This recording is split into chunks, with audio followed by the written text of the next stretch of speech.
Hey guys, tonight we're bundling up and heading back to a time when winters weren't just cold, they were a full-on existential threat. Imagine you're not scrolling in a heated room with snacks within reach, but out on a remote Edwardian farm where everything you eat, wear or burn, you had to grow, sow or chop yourself. It's the kind of life where if you don't plan ahead, you don't make it past January. And yeah, you probably won't survive this. So before you get comfortable, take a moment to like the video and subscribe, but only if you genuinely enjoy what I do here. Also, tell me where you're watching from and what time it is. I love picturing all of us cozy in our corners of the world. Now, dim the lights, maybe turn on a fan for that soft background hum, and let's ease into tonight's journey together. The air smells like apples, dirt, and distant wood smoke. You wake up early, and there's frost creeping across the windows like some sneaky little ghost got bored during the night. You rub your hands together and pull on a wool sweater that was probably made by your grandmother, and possibly cursed by her too, judging by how itchy it is. Your boots are cold, stiff, and very not waterproof, but that's not the worst part of your morning. The real stress? You've got only a few days, maybe a week, before the ground freezes solid. And once that happens, whatever you didn't harvest, it's gone. You step outside into the sharp air, breath pluming like dragon smoke. The sun's low and pale. It doesn't feel like it's trying very hard. Out in the fields, there's still turnips to pull and cabbages to twist from the frozen earth. Your hands ache after a few minutes, and your fingertips go from tingling to numb. You wiggle them in your mittens, curse a little under your breath, and keep working. Everyone's out here. Your siblings are dragging burlap sacks behind them, your parents stooping low like hunched birds. You all look ridiculous. But this is survival. There's a quiet panic you don't talk about. Because what's the point? You already feel it in your bones. The heaviness of the season coming. Every Edwardian farmer knows that once the harvest window closes, the world doesn't care how much you hope to get done. Frost is final, and this year's already been stingy. The potatoes are smaller than last year. The apples came late. The hens molted early and stopped laying eggs entirely. It's like nature held back just enough to remind you that you are, in fact, not in charge. At the edge of the property, you've got a little orchard. There's a handful of apples still clinging to the branches, stubborn as anything. You climb the ladder one more time, even though you fell off it last week and bruised your ego more than your tailbone. The branches crack under your boots. You reach high, got one, red and cold, but it'll do. It smells sweet in your hands. One moment of reward in a day made of cold and dirt. Inside the barn, you check the hayloft. It smells rich and warm up there, all dust and old wood and livestock breath. This is where the goats will sleep once the temperatures drop far enough to kill them. You'll pretend it's for their safety, but really it's for the heat. Nothing like goat body warmth to keep your house from freezing solid. Weird? Absolutely. Effective? Also yes. By noon your fingers barely work. You've got dirt under every nail and a few you're not sure are still attached. Lunch is onion soup with stale bread, and you eat it fast before it cools down. There's no real sitting down, not with the sun moving faster than your to-do list.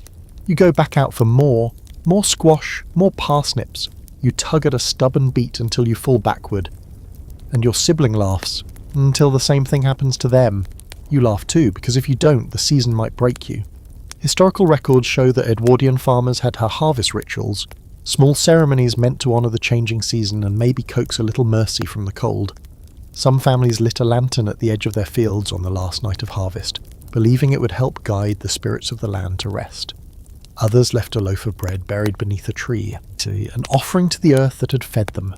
Quirky, maybe. But when your life depends on the soil, you start getting spiritual real fast.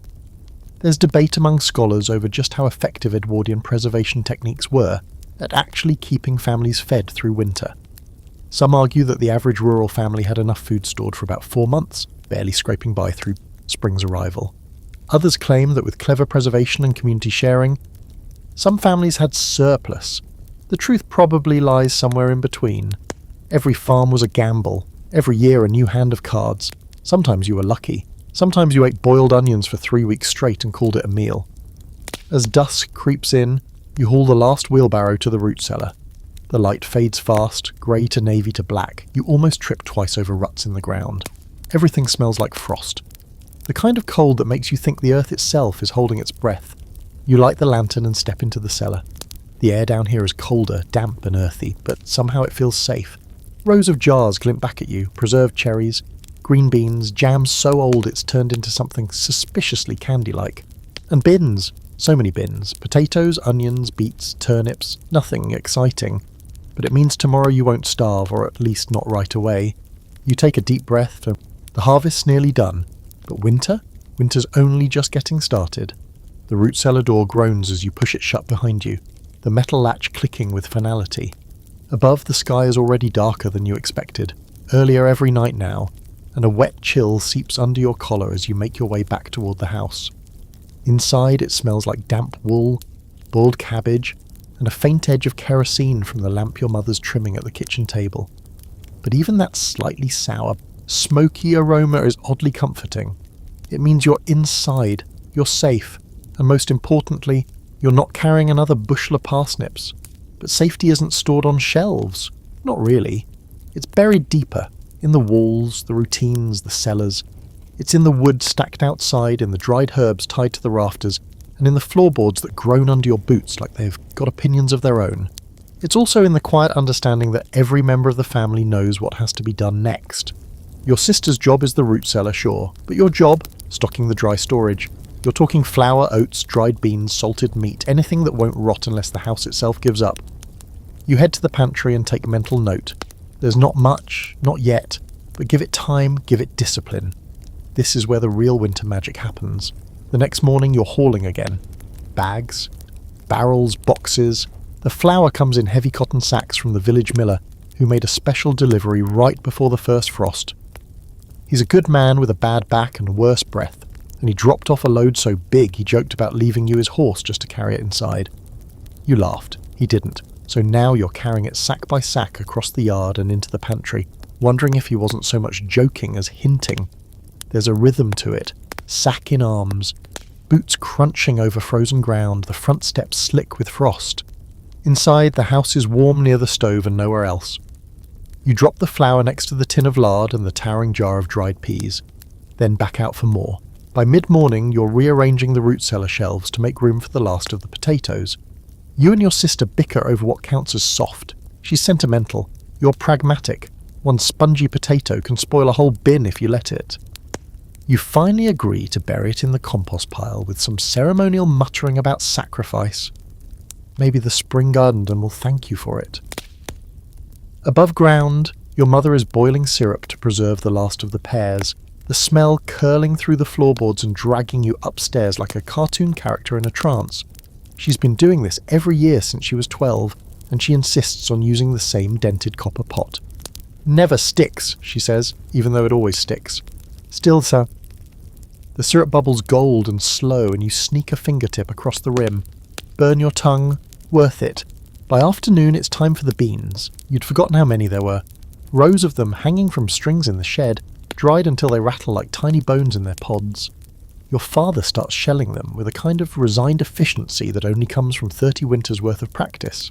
You join in, hands working automatically, pod, crack, scoop, drop, repeat. It's weirdly meditative, boring but with a purpose. Edwardian farmers, especially in the British countryside, relied heavily on their root cellars and pantries to survive the long stretch between October and April.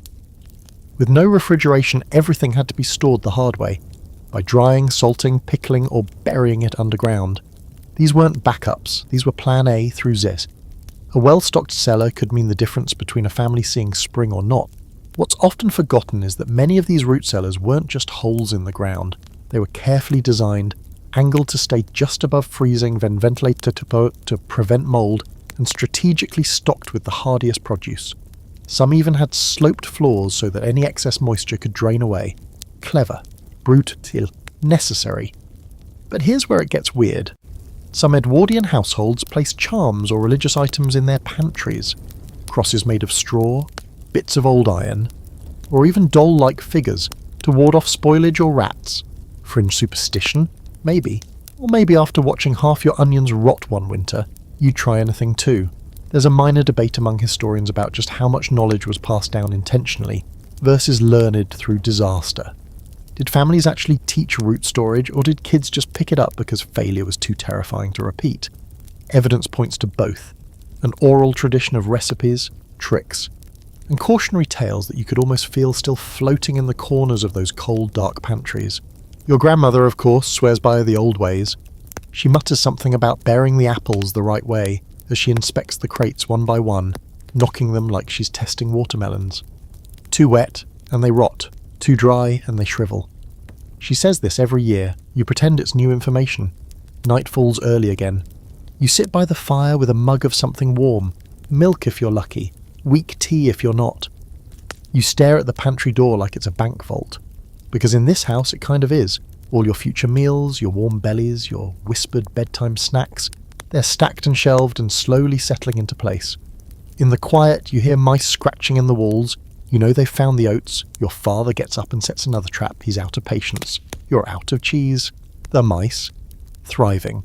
You fall asleep that night knowing the root cellar is almost full. Not completely, but enough. You've touched every jar, weighed every sack, and packed every last wrinkled carrot with a kind of clumsy care that feels both ridiculous and profound. Because you're not just stocking a room, you're building a bridge across a frozen season. One bite at a time. Next morning is cruel, the kind of cold that bites before you even open the door. That seeps into your bones while you're still lacing your boots. You wake up to the sound of the wind crawling through the cracks in the window frame and the sharp crack of frozen wood shifting in the walls. You're already bracing before your feet hit the floor. The fire in the stove went out sometime during the night, and now the house feels less like shelter and more like a very large, extremely personal icebox. The priority today is fuel, not food, not chores, not even clean socks. Firewood. You'll need twice as much now that the temperature's dropped like a stone. Your father's already outside, the rhythmic thunk of the axe echoing in the stillness like a ticking clock you don't want to hear. You throw on everything you own. 2 pairs of socks, 3 shirts, a wool sweater that smells faintly of wet dog and pipe smoke, and your coat, which is less warm and more an ongoing experiment in resistance to frostbite. Hat, scarf, mittens. You step outside looking like a bundled up scarecrow, and it's still not enough. You find your father standing by the woodpile, surrounded by split logs and wood chips. His breath fogs in the air. He doesn't say anything, he just hands you the smaller axe. Your fingers are stiff in the gloves, but you nod and start chopping. There's something about the repetition that starts to feel like penance. Swing, crack, reset, swing, crack, reset. You find a rhythm. The numbness fades into something like focus. Your arms ache. Your back protests, but you don't stop, because every log you split now means a slightly warmer night ahead. Inside, the fire roars back to life thanks to your mother's careful layering of kindling and a pinch of last summer's dried pine needles. The air around the stove becomes the only habitable climate zone in the house, and the entire family clusters near it like moths to a single life-saving flame. And then comes the coal. Not from your own supply, because you don't have one, but from your neighbour, who's got a stash he guards like it's gold. You had to trade for it. A piglet, barely weaned. Not ideal. Not even smart. But what's one future ham sandwich compared to staying warm through January? The coal burns hotter than wood, but it leaves everything coated in a fine black dust. The air gets thicker. Your lungs sting. The stove looks angry, glowing like something alive. After a few hours, you can taste metal when you breathe. Grandma says it's just the bite of heat, but you're starting to think that's Edwardian for mild poisoning. Still, it is worth it. Rooms that used to be uninhabitable warm just enough to keep your breath from fogging. You can sit down without your joints locking up. You can feel your feet again, even if they still smell like damp wool and regret. Here's the thing about Edwardian heating. It was mostly centred around one stove. 2 if you were lucky. The idea of central heating was something reserved for the mansions and manor houses, not the drafty timber farms with cracked windows and holes in the floorboards. So families adapted. Closed off rooms, hung heavy curtains over doors, put bricks in the stove and then slip them into their bed like makeshift heaters. Your mattress might still freeze at the corners, but at least your toes wouldn't snap off in your sleep. Historical records mention that some rural households even resorted to sealing off entire wings of their homes during the coldest months, living in just 1 or 2 rooms, usually the kitchen and 1 bedroom. Everyone slept in shifts, rotated closest to the fire, and layered every available blanket, coat, and occasionally even curtain onto their sleeping piles. Personal space? A myth. Warmth was currency, and the stove was king. Meanwhile, fringe sources mention some families in northern regions burned dried dung when wood or coal was scarce. You're not there yet, but the idea doesn't sound as horrifying now that your fingertips have gone white for the 3rd time today. As you carry another armful of wood inside, you pass the barn. The animals look just as miserable as you feel. The cows puff steam through their nostrils like little furry trains. The goats are huddled together, glaring at you like this is somehow your fault. And the chickens, well, they've basically gone on strike, not one egg in days. You try explaining supply chains and seasonal productivity to them. They are unmoved. You've been trying to keep the animals in the barn, but the real cold's coming. Soon some of them will move inside the house. Not because anyone wants them to, but because losing a pig to frostbite is more tragic than embarrassing. Besides, the extra body heat will help. At least that's what your grandmother says. And no one has the energy to argue with her anymore.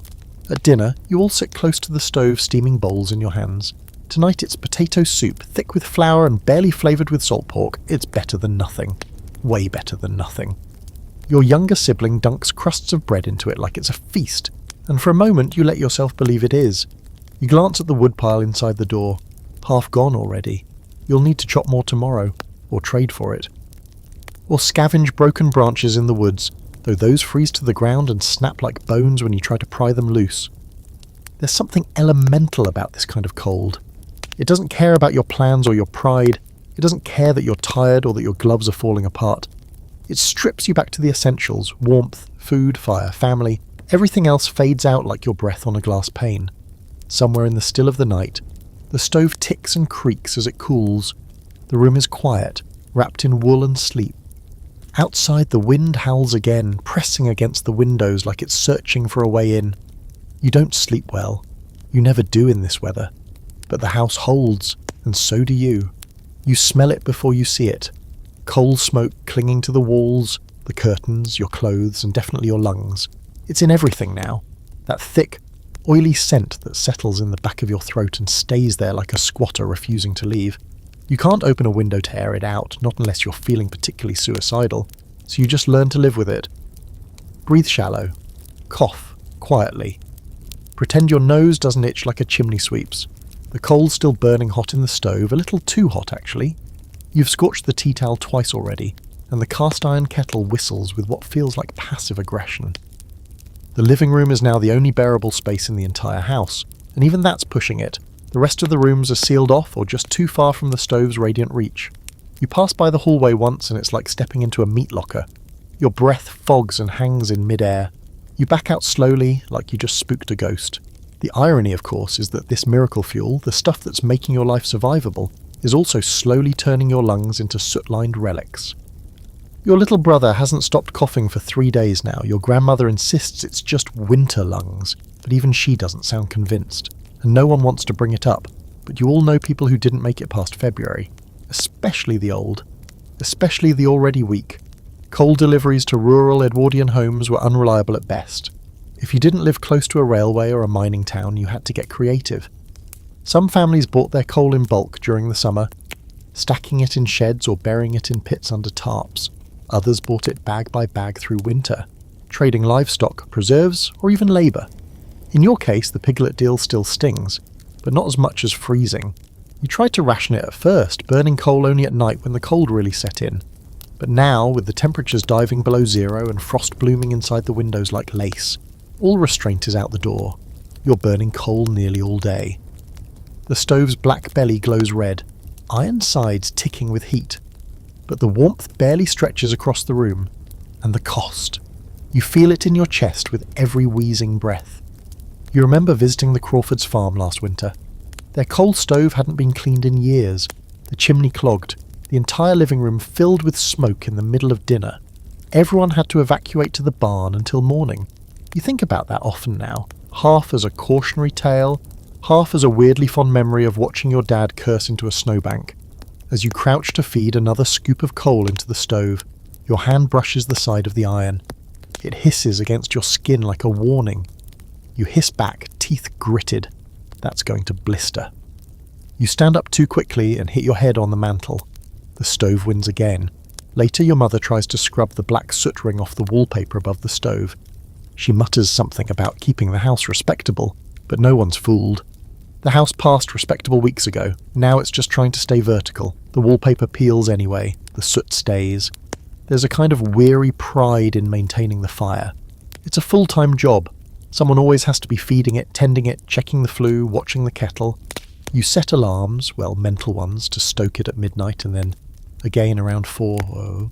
Whoever wakes first gets the honour of crawling from under 3 quilts and stumbling half-conscious into the cold to do it. This morning it's you. You managed to feed the stove without setting your nightgown on fire. Progress. Edwardian health authorities, such as they were, occasionally warned against the use of coal indoors without proper ventilation. But proper ventilation often meant open vents or the cracked windows, exactly the kind of thing that let all your precious heat escape. So most families ignored the advice. You did what you had to do. Respiratory illness skyrocketed in the colder months. And if it wasn't soot choking you, it was the mould blooming in damp corners where frost melted and never quite dried. Some fringe thinkers at the time swore by adding eucalyptus leaves to the fire, claiming it cleared the lungs and purified the air. You tried it once with a bundle of dried herbs your grandmother swore was good for colds. All it did was make the room smell like burnt salad and set off a sneezing fit that lasted 15 minutes. You open the stove's door just a crack and stare at the glow inside. It's mesmerising in a dangerous kind of way, like you're staring into the mouth of something that could either save you or devour you whole. You blink, pull back, shut at the door. Later that day the wind changes. It's subtle at first, just a shift in how it hums through the eaves, then it gets worse, louder. More aggressive, the kind of wind that rattles windows and sends smoke backward through the flue. You have to stuff rags under the door to keep the draft out, and even then your feet go numb. Your little sister puts a wet cloth over her mouth. You do the same. It helps a little. You both sit close to the stove, trading heat like 2 exhausted street cats. You sip weak tea and pretend the room isn't swimming in haze. No one speaks. What's there to say? You can either choke quietly or freeze loudly. Most nights you're just trying to choose the one with better odds. The ongoing powwow debate among historians about coal's long-term impact on rural communities often misses the short-term reality. Yes, it blackened lungs and stained wallpaper. Yes, it contributed to climate shifts and health crises, but without it, a whole generation of Edwardian farmers wouldn't have survived long enough to complain about the soot. That night, as you lie down under your pile of quilts and coats and goatskin rugs, you cough softly into your elbow. The smoke's in your hair. Your skin feels gritty. The stove ticks and pings like it's dreaming. You made it through another day. You didn't freeze. You didn't suffocate. You even managed to boil water for tomorrow's porridge. But the coal's running low again.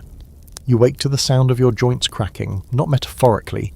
Actual audible cracks as you stretch under layers of scratchy wool, damp quilts, and the fur of a dog that's decided your feet are his new winter home. It's so cold that your breath looks like smoke when you exhale. So cold that you wonder just briefly if your eyelids might freeze shut if you sleep too long. And still you get up, because staying in bed means staying cold. Moving is the only way to start warming up. Your first step of the day is straight into a sock with a hole in the toe. You feel it instantly, one single freezing spot on your foot like winter is licking you. You swear softly and layer another pair over it, then another. By the time you're halfway dressed, you're wearing more clothes than a travelling salesman's suitcase. 3 shirts, 2 skirts, a shawl, the coat you sleep in, and a scarf your grandmother knitted 30 years ago that might actually be a carpet sample. You feel like a bundle of laundry with legs. Wool. Everything is wool. You're not sure if it's comforting or a punishment. The clothes are itchy, heavy, and stiff from last week's snow that never quite dried. But they're warm, mostly, or at least they make you believe you might survive another day, which, in an Edwardian winter, is a pretty decent benchmark for success. Downstairs, the stove's been stoked and the kettle's just starting to whistle. Your mother's at the table, rubbing her hands together for warmth even though she's sitting closest to the fire. Her skin's red and raw, cracked knuckles, chapped fingertips. She looks at you and gives the smallest nod, the kind that says, "We're still here," without wasting breath on actual words. The daily ritual begins, layering, binding, wrapping, stuffing. Everyone in the house moves like medieval marshmallows, overdressed and underfed. You pile on clothes until you can barely bend your elbows. Then wrap yourself in a final layer, a homemade wool cloak lined with rabbit fur that still smells faintly of whatever rabbits get up to in the wild. It's warm though, that's all that matters. And then, liniment. Your grandmother's latest concoction, brewed from mustard seed, old grease, and probably vengeance. It smells like disappointment and burns like betrayal. She insists it's the only thing that keeps the chill from settling in your bones. You rub it into your knees while muttering your annual never again promise. You've said it every winter. You'll say it again next year. In Edwardian rural households, there wasn't a lot of choice when it came to keeping warm. Wool was the default. Thick, coarse, and almost aggressively unsexy.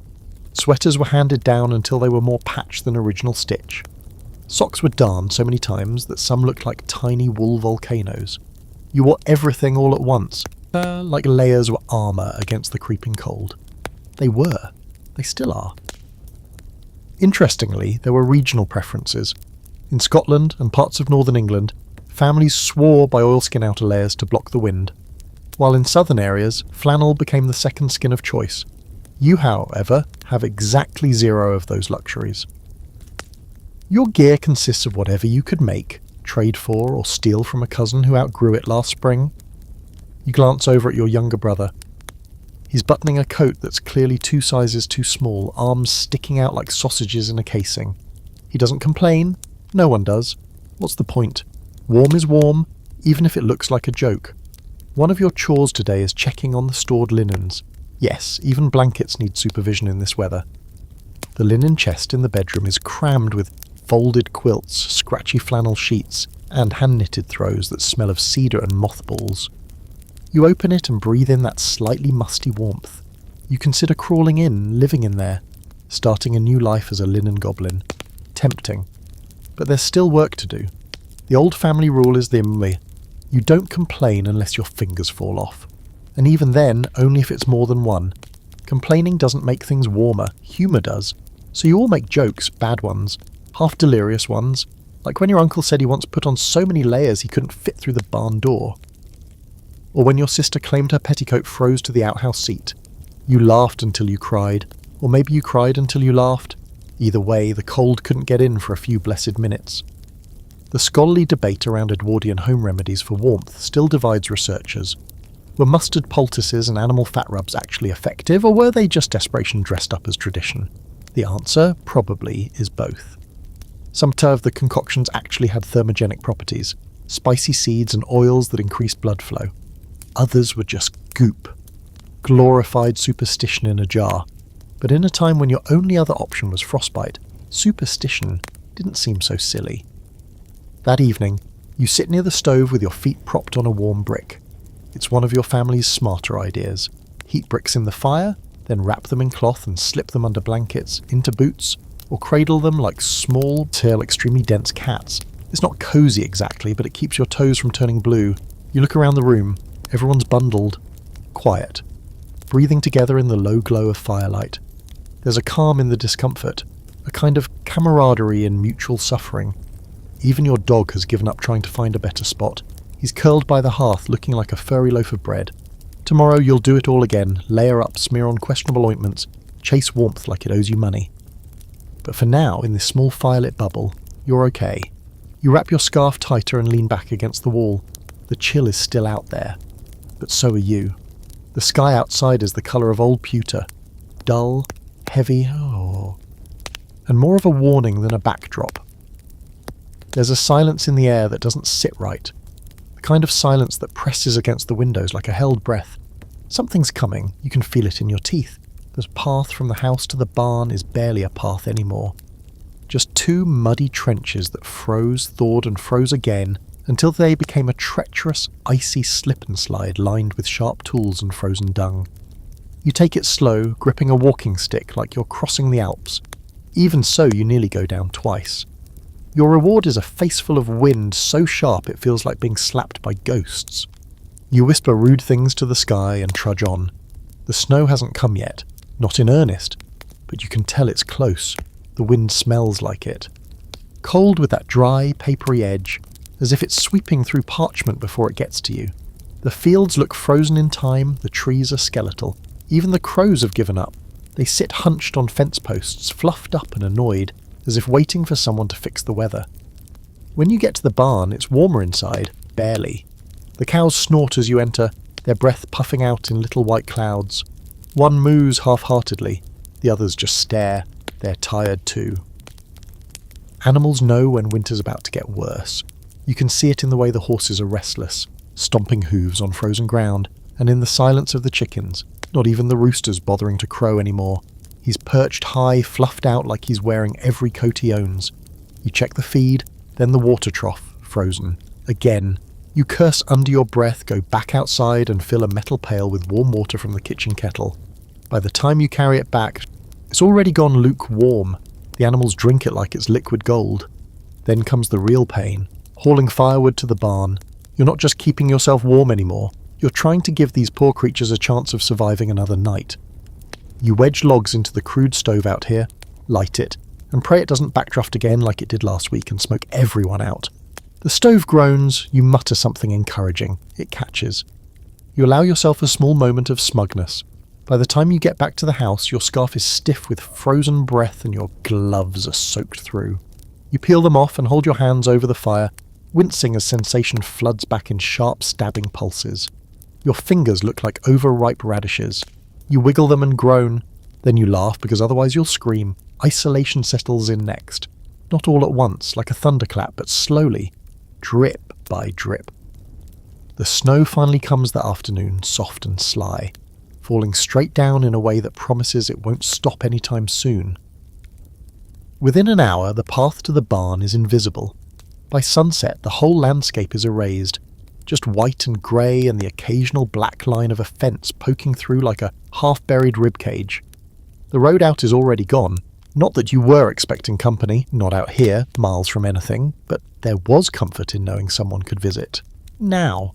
You're a snow globe family, sealed off, gently shaken by wind. This is where things get weird. You'd think a house full of people would feel full, but somehow in winter it feels it feels more hollow. The corners darken early, sounds travel funny. You start hearing things, the ticking of the clock becomes thunderous. The settling of the roof sounds like footsteps, and the howling of the wind might as well be voices calling your name. Historical accounts from Edwardian rural families speak often of winter isolation, not just physical, but emotional. Entire valleys would become cut off for weeks. No letters, no visitors, no fresh goods. Some communities made pacts before winter hit, agreeing to check on each other if snow stayed past a certain number of days. Others just waited and hoped. There's a fringe report of a farmer in Cumberland who used a kite to send notes to the next valley when snow blocked the pass. Apparently he got 2 messages out before the kite disappeared, snapped away by wind or swallowed by trees. No one knows if the notes were ever read, but the idea of it, almost poetic, almost desperate. You try not to let the silence bother you, but it gets under the skin. Meals get quieter, conversations trail off mid-sentence. You start reading aloud just to fill the air. Anything, Bible verses, old letters, recipes. Your little sister reads aloud from the back of a flour sack once. No one laughs. It's not that funny, and you're all too tired to pretend. After dark, the house seems to shrink. Rooms you usually move through without thinking become menacing in their cold stillness. You catch yourself avoiding the front room because it's too quiet. The coat rack looks like a person. The wind outside sounds like boots in snow. You find your father staring out the window around midnight, just standing there, hands behind his back, eyes fixed on the black and white world beyond. You ask what he's looking at. He doesn't answer, just mutters, "Storm's not done yet." And he's right. It isn't. There's no such thing as true stillness in winter. There's always something creaking, cracking, shifting. The roof pops like it's shrugging off snow. The walls groan as they contract. Even your own joints sound like old furniture. You start to think the house is alive. Not kindly, but in a begrudging I guess I won't collapse yet sort of way. The scholarly debate around Edwardian rural isolation touches on mental health, though they didn't call it that. They called it winter madness, melancholia, or sometimes nothing at all. Just a general fraying at the edges. Whispered arguments, sudden sobbing, people walking out into storms and forgetting to come back. The records are vague, probably on purpose. You're not quite there, not yet, but you can feel the edges fraying a little. You burn a candle for light you don't need. You talk to the dog more than usual. You hold your breath every time you look out the window, hoping the road will reappear. It doesn't. The blizzard arrives like a slow-building argument. Quiet at first, then suddenly all teeth. It doesn't knock, it crashes through with a vengeance, hurling snow sideways, tearing at shutters, and howling like something ancient and angry. You wake in the middle of the night to the roof moaning above your bed. Wind pushing so hard against the walls that the whole house feels like it's swaying. You sit up and listen, wrapped in every blanket within reach, heart thudding in time with the gusts. This isn't your average snowstorm.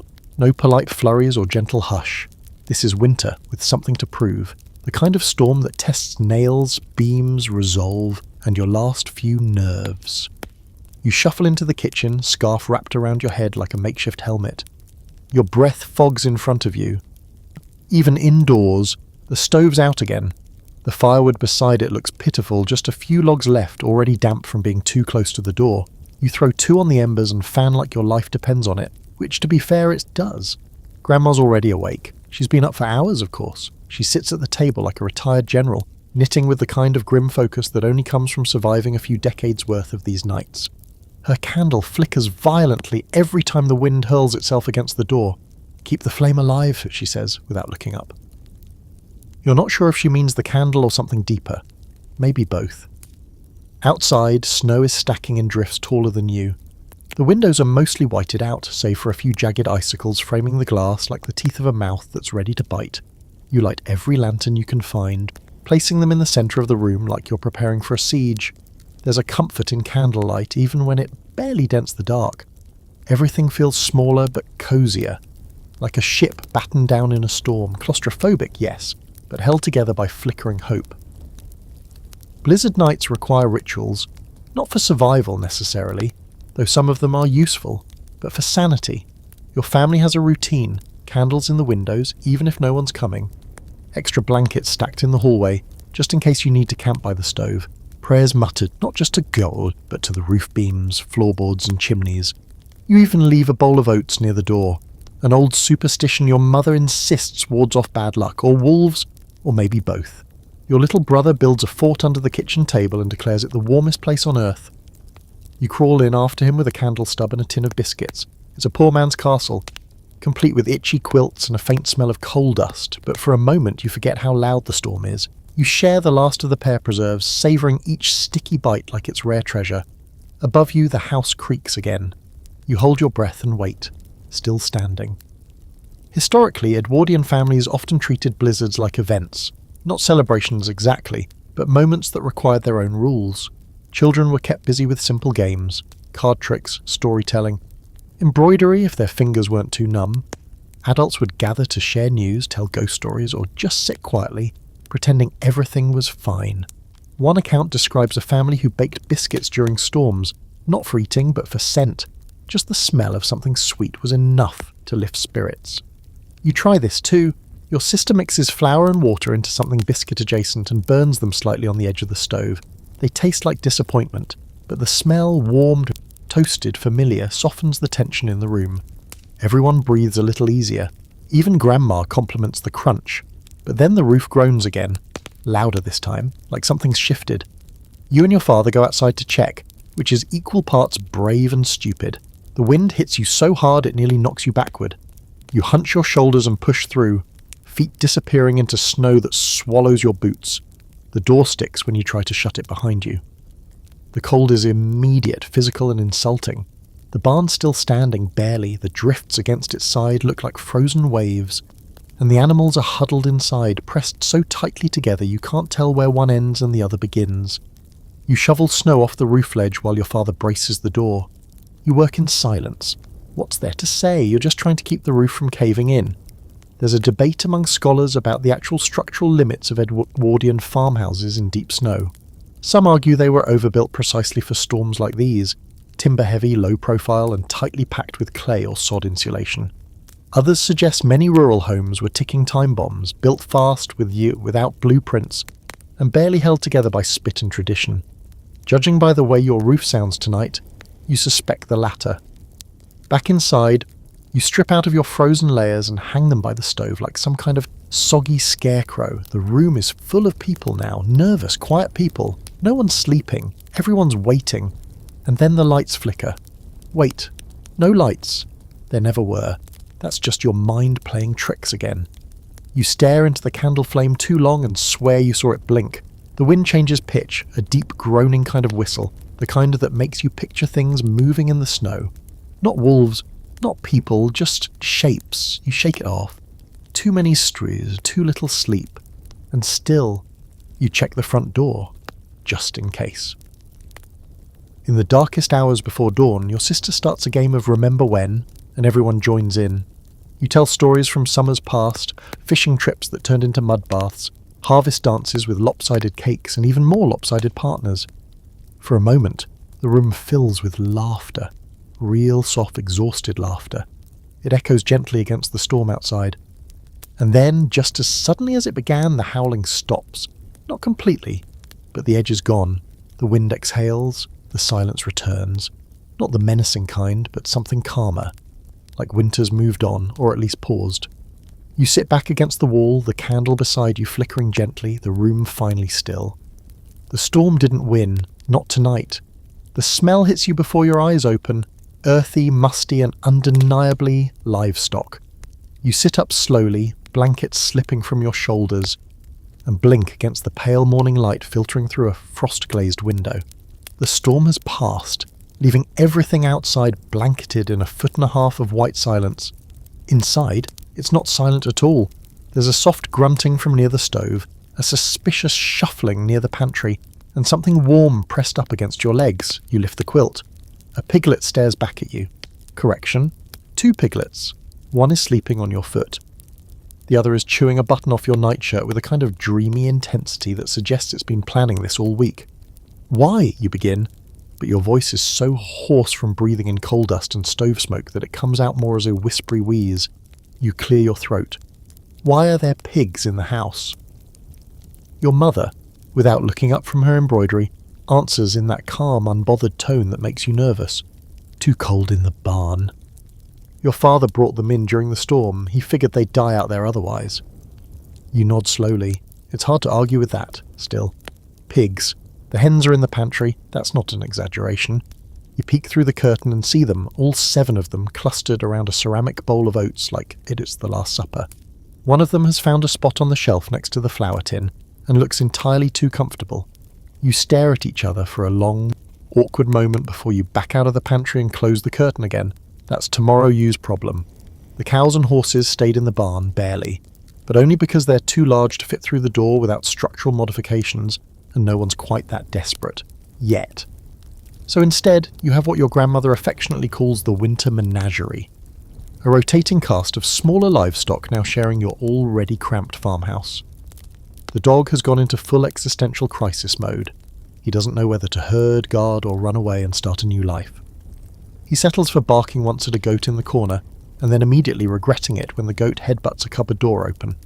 A stack of tin pans crashes to the floor. No one even flinches. You'd think having animals inside would be warmer. You'd be wrong. It's somehow both hotter and colder. Hotter near the stove, where the pigs and dog have created a snorting cuddle pile, and colder everywhere else because the doors keep getting opened by curious goats. You're also pretty sure the chickens are plotting something. They've formed a tight circle near the pantry bread box, and it feels vaguely mutinous. But here's the thing, this is survival. Cozy? No.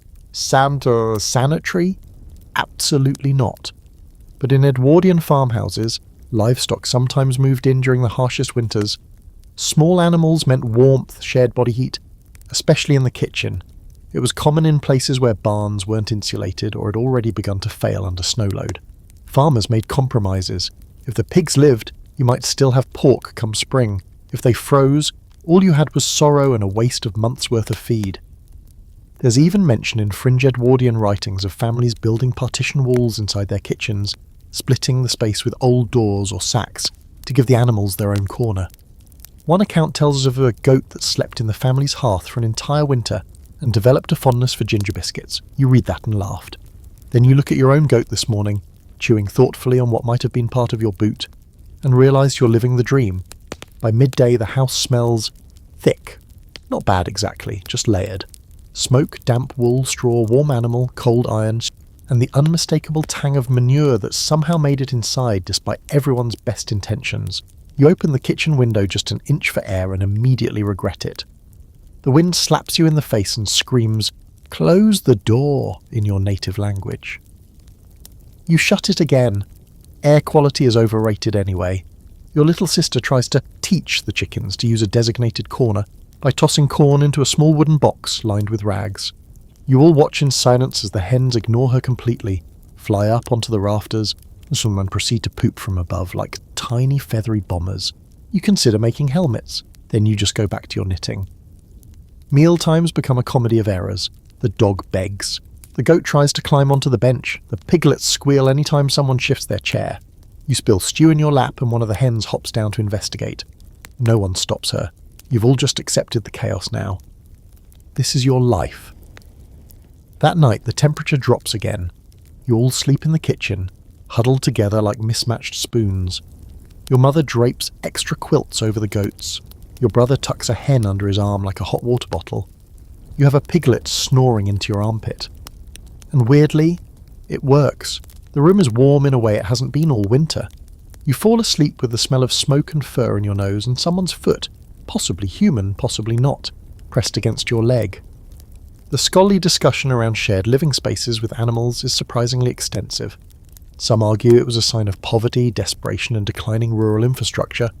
Others claim it was a pragmatic, effective strategy, less about necessity, more about resourcefulness.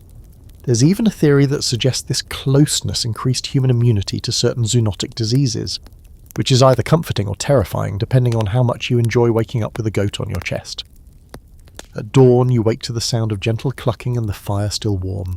The snow has stopped. The pigs are still alive.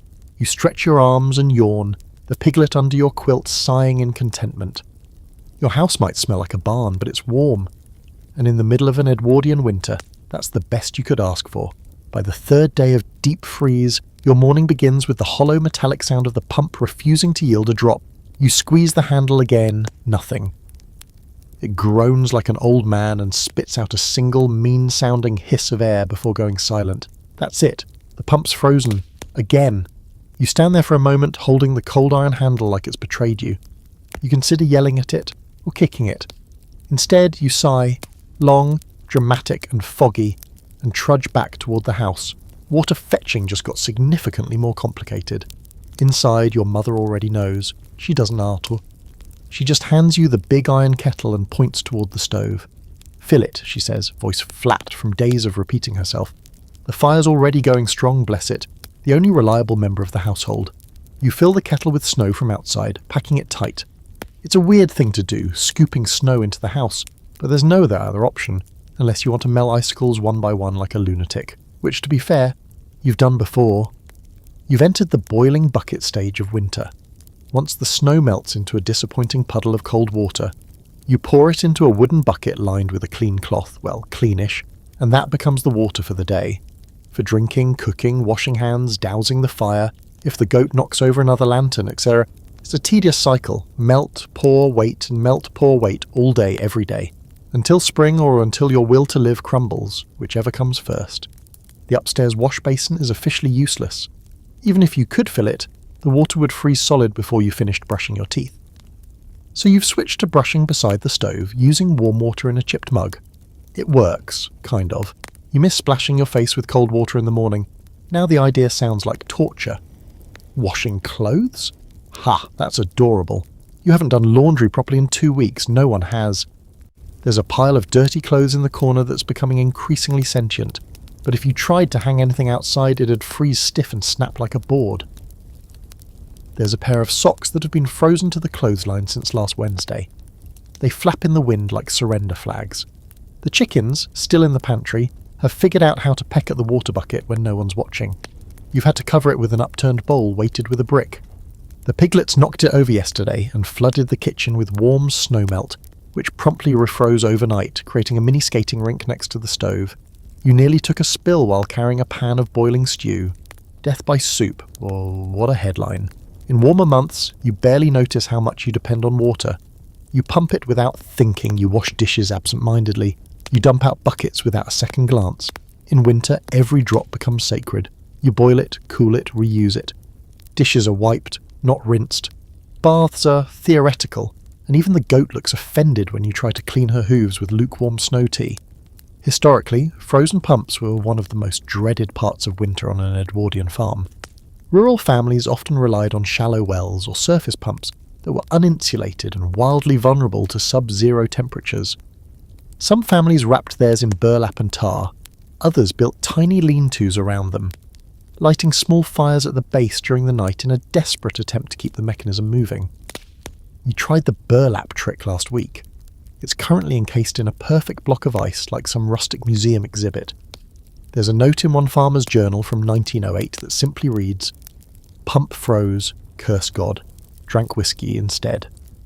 You think about that man a lot. By mid-afternoon, the snowmelt routine has turned your kitchen into a sauna. The windows fog up completely. The goats begin to look woozy. You crack the door open and let in a sharp slice of air. The steam rushes out like you're releasing the soul of a boiling potato. You leave the door ajar just long enough for the room to breathe, and slam it shut when a curious chicken tries to escape. You've resorted to using metal pans for most water needs now, since they can go directly onto the stove and don't crack from the heat. That's something you learned the hard way. Last winter you poured boiling water into a clay jug. It exploded like a gunshot and nearly took out your uncle. Now he flinches every time someone makes tea. The family's bath schedule, if you can even call it that, has devolved into hot cloth and hope. Once a week, you take turns warming a basin of water and scrubbing the parts of yourself that scream the loudest. Your grandmother insists on adding dried rosemary to hers, claiming it wakes up the blood. Tried it once and smelled like roast lamb for 2 days. There's a scholarly debate about just how clean Edwardian farmers really stayed in winter.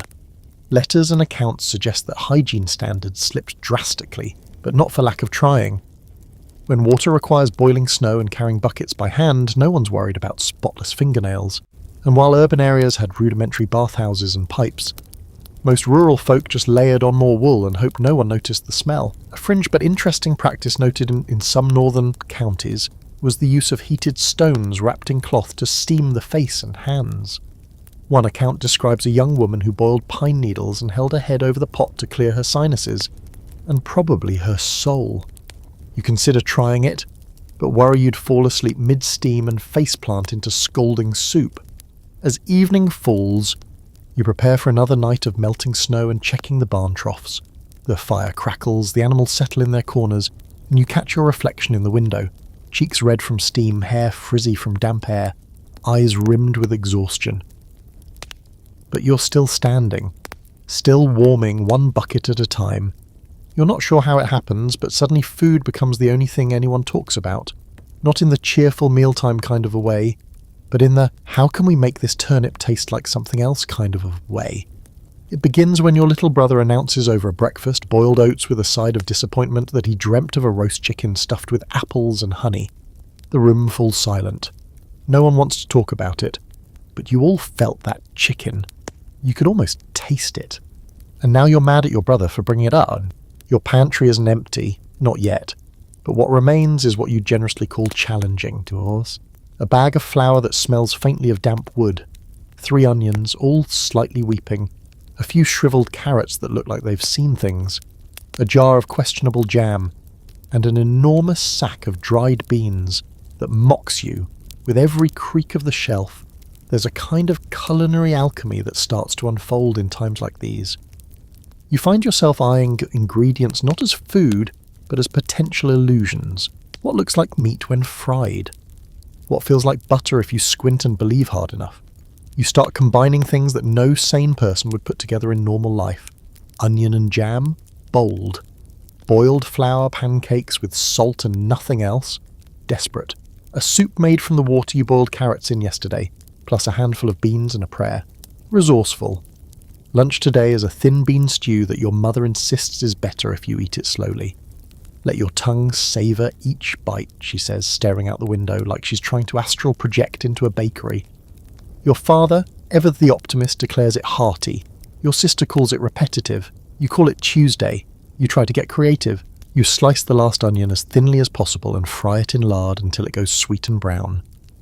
You sprinkle it over porridge like it's some exotic delicacy. Everyone's thrilled. Then someone suggests trying it with jam. You laugh, then you try it. It's not awful. You make a note in your head. Onion jam porridge. Emergency use only.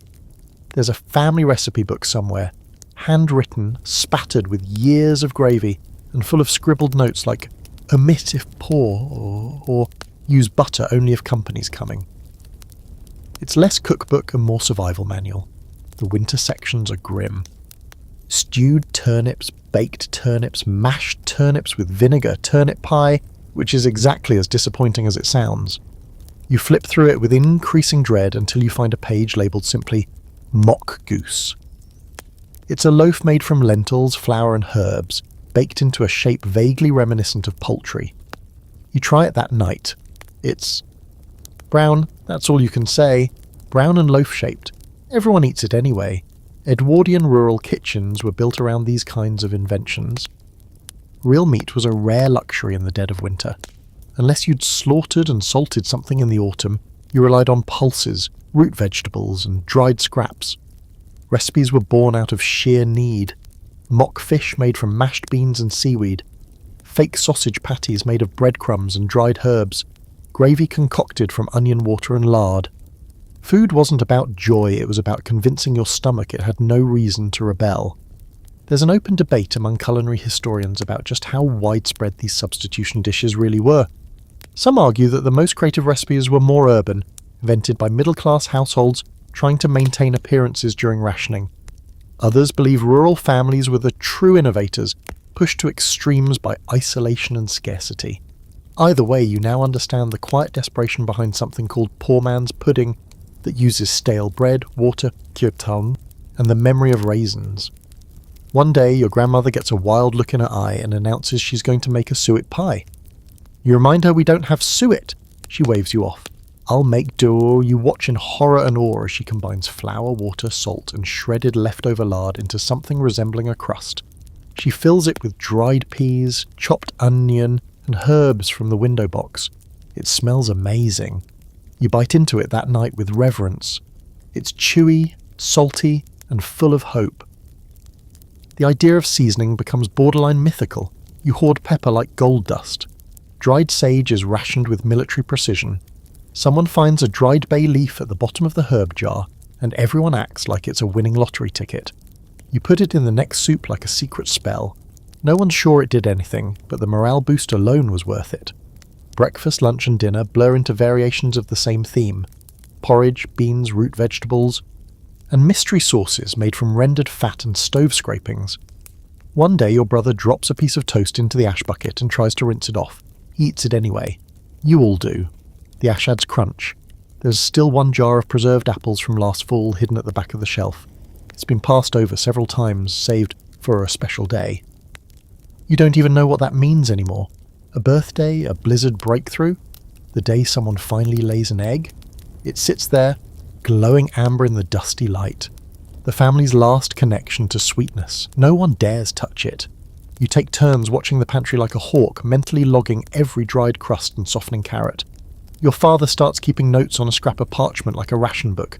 You think it's overly dramatic. Then you realise he's right. You dream of food more now. Not meals exactly, but flavours. Salt, butter, citrus, meat. You wake up salivating over the idea of a boiled potato with real butter. Not a lot, just enough to make your mouth remember joy. One night you all sit around the stove and share ideal meals like children swapping bedtime stories. Roast beef, fresh bread, pickled onions, buttered greens, apple pie with cream. It's silly, but it makes everyone smile, then laugh, then somehow cry. Because this isn't hunger you can fix with a biscuit. This is the long, slow kind. The kind that thins your patience, haunts your dreams, and makes a raw onion seem like a delicacy. But you're still eating. Still scraping pots clean and turning scraps into sustenance. Still surviving. It's nearly Christmas, though no one dares say it with much enthusiasm. The snow outside is thick as cake icing, glittering under a sun that only appears long enough to remind you how cold light can be. Inside, the windows are fogged, the pantry shelves are thinned out, and the air smells like boiled cabbage and pine needles scavenged from a half-dead tree you dragged home 2 days ago. But it's a holiday, technically, and that means one thing. You're about to put on a feast you absolutely cannot afford. You wake up earlier than usual. It's not excitement that gets you out of bed. It's dread disguised as duty. The house is already moving. Your mother's in the kitchen, sleeves rolled up, hair pinned back with a knife in her teeth. She's not playing around. Today, the family will eat like kings, not because you have enough, not because the weather allows it, but because tradition says you should, and sometimes, when the world freezes solid around you, All you have left is stubbornness dressed up as celebration. Your job, naturally, is peeling things. You're handed a bowl of potatoes that look like they've been in storage since the reign of Queen Anne. They sprout in all directions like they're trying to escape the knife. You carve away the soft spots, slice them thin, and try not to think about how few there are. The onions are next, small, sharp, and full of vengeance. You weep over them like you're mourning their noble sacrifice. There's no meat, of course. The pigs are still living in the kitchen. They're guests now, sort of, and also heating equipment. So instead, you're having something called peas pudding, a thick, gluey mass of boiled split peas and flour that your grandmother insists is festive because she once ate it on Christmas with someone who'd seen Queen Victoria in person. To dress it up, your mother fries onions until they turn brown and sticky, then spoons them over the pudding with a flourish. It's lumpy, beige, and steaming. You call it holiday delight with a straight face and receive a tired but genuine laugh from your brother. The highlight of the day, culinary speaking, is a fruitcake that's been aging in the pantry since October. It smells like brandy and bravery. And even though it's barely the size of a saucer, you all look at it like it's the crown jewels. There's a single orange too, brought back from the village last week by a neighbour who owed your father a favour. No one touches it yet.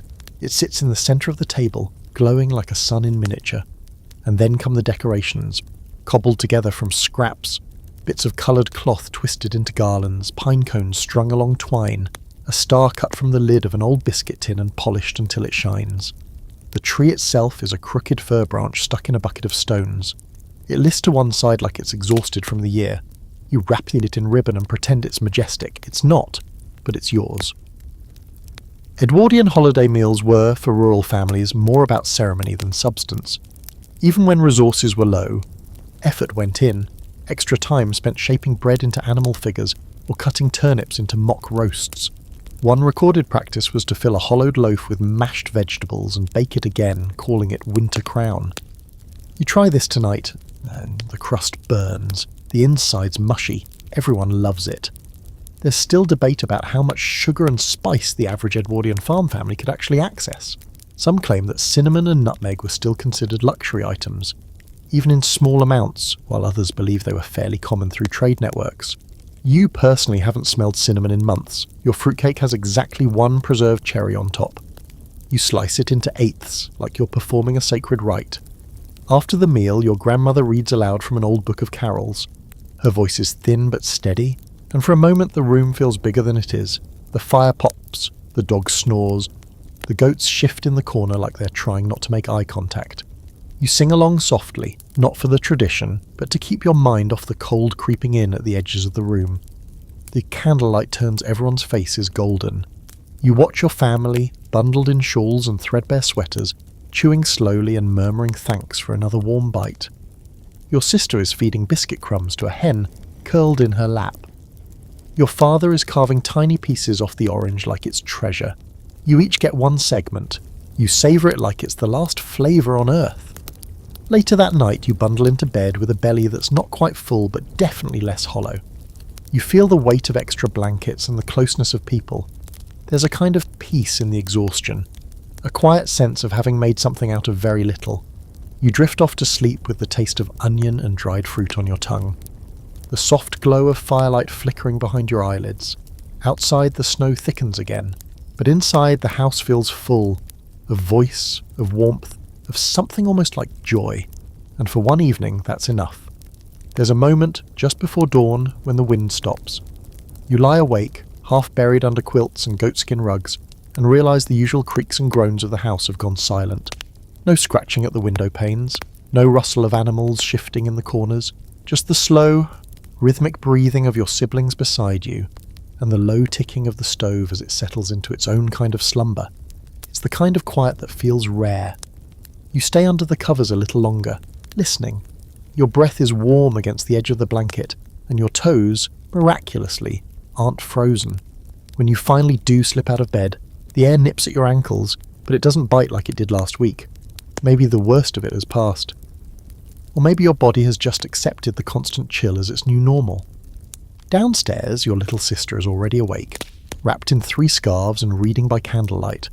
She doesn't hear you at first. She's too focused, her brow furrowed, lips moving silently as she traces the words with a mittened finger. The book is battered. spine frayed and stained, but to her, it might as well be a treasure map. You watch her for a moment before slipping past to stoke the fire. She's learning her letters this winter, which means you all are. In a house this small, no one gets to mind their own business. When someone's reading aloud, everyone listens. When someone practices writing, the rest of you start mentally correcting their spelling. Your brother insists on spelling goat with an unnecessary E. He says it makes it look more important. There's no school in winter. The roads are too dangerous, the teachers too far, and the snow too stubborn. So the house becomes the classroom, the kitchen table is the desk, your mother is the headmistress, the principal, the entire board of education. Lessons are casual but constant. Math hidden in baking measurements, geography taught through gossip about distant relatives, and spelling practiced on the backs of grocery lists and empty flour sacks. You settle in beside your sister and listen as she sounds out a passage. Her voice is small and steady, tripping slightly over the long words. You correct her once, gently. She scowls at you. You let her finish the sentence before correcting her again. She throws a piece of crust at you. You call it academic disagreement. Education in Edwardian rural households was patchwork at best. Formal schooling was often seasonal, dictated more by the harvest and weather than any government calendar. During the winter months, families became their own institutions, teaching what they could with whatever materials they had. Bibles, old almanacs, second-hand storybooks, and always by candlelight, of course, when you could afford to burn one. The candles are rationed now like everything else. You light them only when absolutely necessary, which means a lot of reading happens by the fire or not at all. Sometimes, if the moon is bright enough and the frost on the window isn't too thick, you can prop a book up by the sill and squint through the glass like a prisoner searching for hope. In the afternoons, your father reads aloud, usually something dusty and serious, like Roman history or agricultural pamphlets from the 1890s, but once in a while he finds a storybook and softens his voice. He does all the voices too, especially the villains. Your little brother nearly falls off his chair laughing when your father reads a sea captain with a Scottish accent that comes out sounding like a goose with a head cold. The scholarly debate around literacy rates in rural Edwardian England is still ongoing. While some historians argue that most children had access to at least basic reading and writing, others believe those numbers were inflated by urban statistics. What is known for sure is that rural literacy was often self-taught, passed along through necessity and repetition more than stood structure. And in long winters like this, where entertainment options hovered somewhere between stare at the wall and stare at the fire, books became lifelines. Your grandmother doesn't read anymore. Her eyes aren't what they used to be, but she tells stories, long ones, often repeated, but never the same twice. Today she tells one about a neighbour who got lost in a snowstorm and was rescued by a cat that led him home. You ask if that's a true story. She says, "It is now." Storytelling becomes the evening entertainment. No wireless, no piano, no cards since someone spilled soup on the deck. Just words and voices and the occasional dramatic reenactment when your little brother decides to act out the tale of St. George and the Dragon using a broom and the goat. The goat does not cooperate. Your mother writes letters sometimes, thin, looping script stretched carefully across folded paper, to relatives in the city, to a brother stationed overseas, to a friend who moved south for her health. You read over her shoulder once and see that she's described the snow as hauntingly beautiful. You snort quietly. Beautiful is a generous word for something that has tried to murder your entire lifestyle. But words matter, especially now. Reading, writing, remembering, they help, they anchor you. You write your own letter, too, just to feel the pen in your hand. You write about the chickens in the pantry, the ice on the inside of the windows, the way the fire sounds like rain when it's really roaring. You write to no one in particular. Maybe future you, maybe no one, maybe that cat from your grandmother's story. You seal it and tuck it between the pages of a book. No one needs to see it, not yet. That night you fall asleep with a book on your chest and a candle burning low. The words blur, but the warmth of them lingers. Outside, the snow glows under a nearly full moon. Inside, your family sleeps, their dreams filled with dragons, oranges, and endless pages. The postman arrives like a myth. You hear him before you see him, hoofbeats crunching over snow crust, the soft jingle of metal harness buckles, and then the deep, unmistakable sound of someone swearing into the wind. You rush to this window and wipe away the frost with your sleeve, squinting into the brightness. There he is, bundled so completely he might be more scarf than man, riding a shaggy pony that looks equally miserable. His cheeks are raw, nose red as an apple, and beard frozen into something that resembles a failed science experiment. Still, he's here. That alone feels like a miracle. Mail day in winter isn't guaranteed, not even close. Some weeks, the drifts are too high or the roads too slick. Other times the snow is so deep it swallows entire fences, but every now and then, when the wind calms and the sky clears, someone brave or foolish enough rides the route, bearing news, paper, and the kind of gossip that can resuscitate a house full of stir-crazy relatives. You throw on boots without socks and dash outside, slipping on the icy steps and nearly becoming the mail yourself. The cold hits you like a slap, but you don't care. It's been 12 days since the last letter. 12 days of wondering whether your cousins down south are still alive, whether your uncle's cough in the last letter got worse, and whether the outside world even remembers you exist. The postman doesn't dismount, he just nods, reaches into his leather satchel with a hand wrapped in a patched mitten, and hands you a bundle of paper, tightly wrapped in oilskin and string. Road past the mill's a mess, he grumbles. Nearly lost the pony in a drift. You nod like that's normal, because out here, it is. He tips his hat, or at least the general location where a hat might be, and turns the pony back down the path without waiting for thanks. You stare after him for a moment, half worried he'll vanish like a hallucination. Then you sprint back inside, heart pounding, letters in hand like treasure. Your family gathers fast. Even your grandmother abandons her corner chair and settles in by the stove with uncharacteristic speed. You unwrap the bundle and spread the contents on the table. A single newspaper, brittle and yellowed. 3 envelopes, 1 small parcel. It's Christmas morning, but colder. The first letter is from your aunt in Manchester. She writes in looping cursive about weather, rationing, and her neighbour's broken hip. It's the most thrilling thing you've read all week. You read it aloud, adding dramatic emphasis, pausing for gasps at phrases like, "The price of sugar's up again," and "Our curtains finally arrive from Leeds." Your mother mutters something about Manchester people and their curtain priorities. The second letter is from your cousin Mabel. She's 17, dramatic, and recently obsessed with poetry.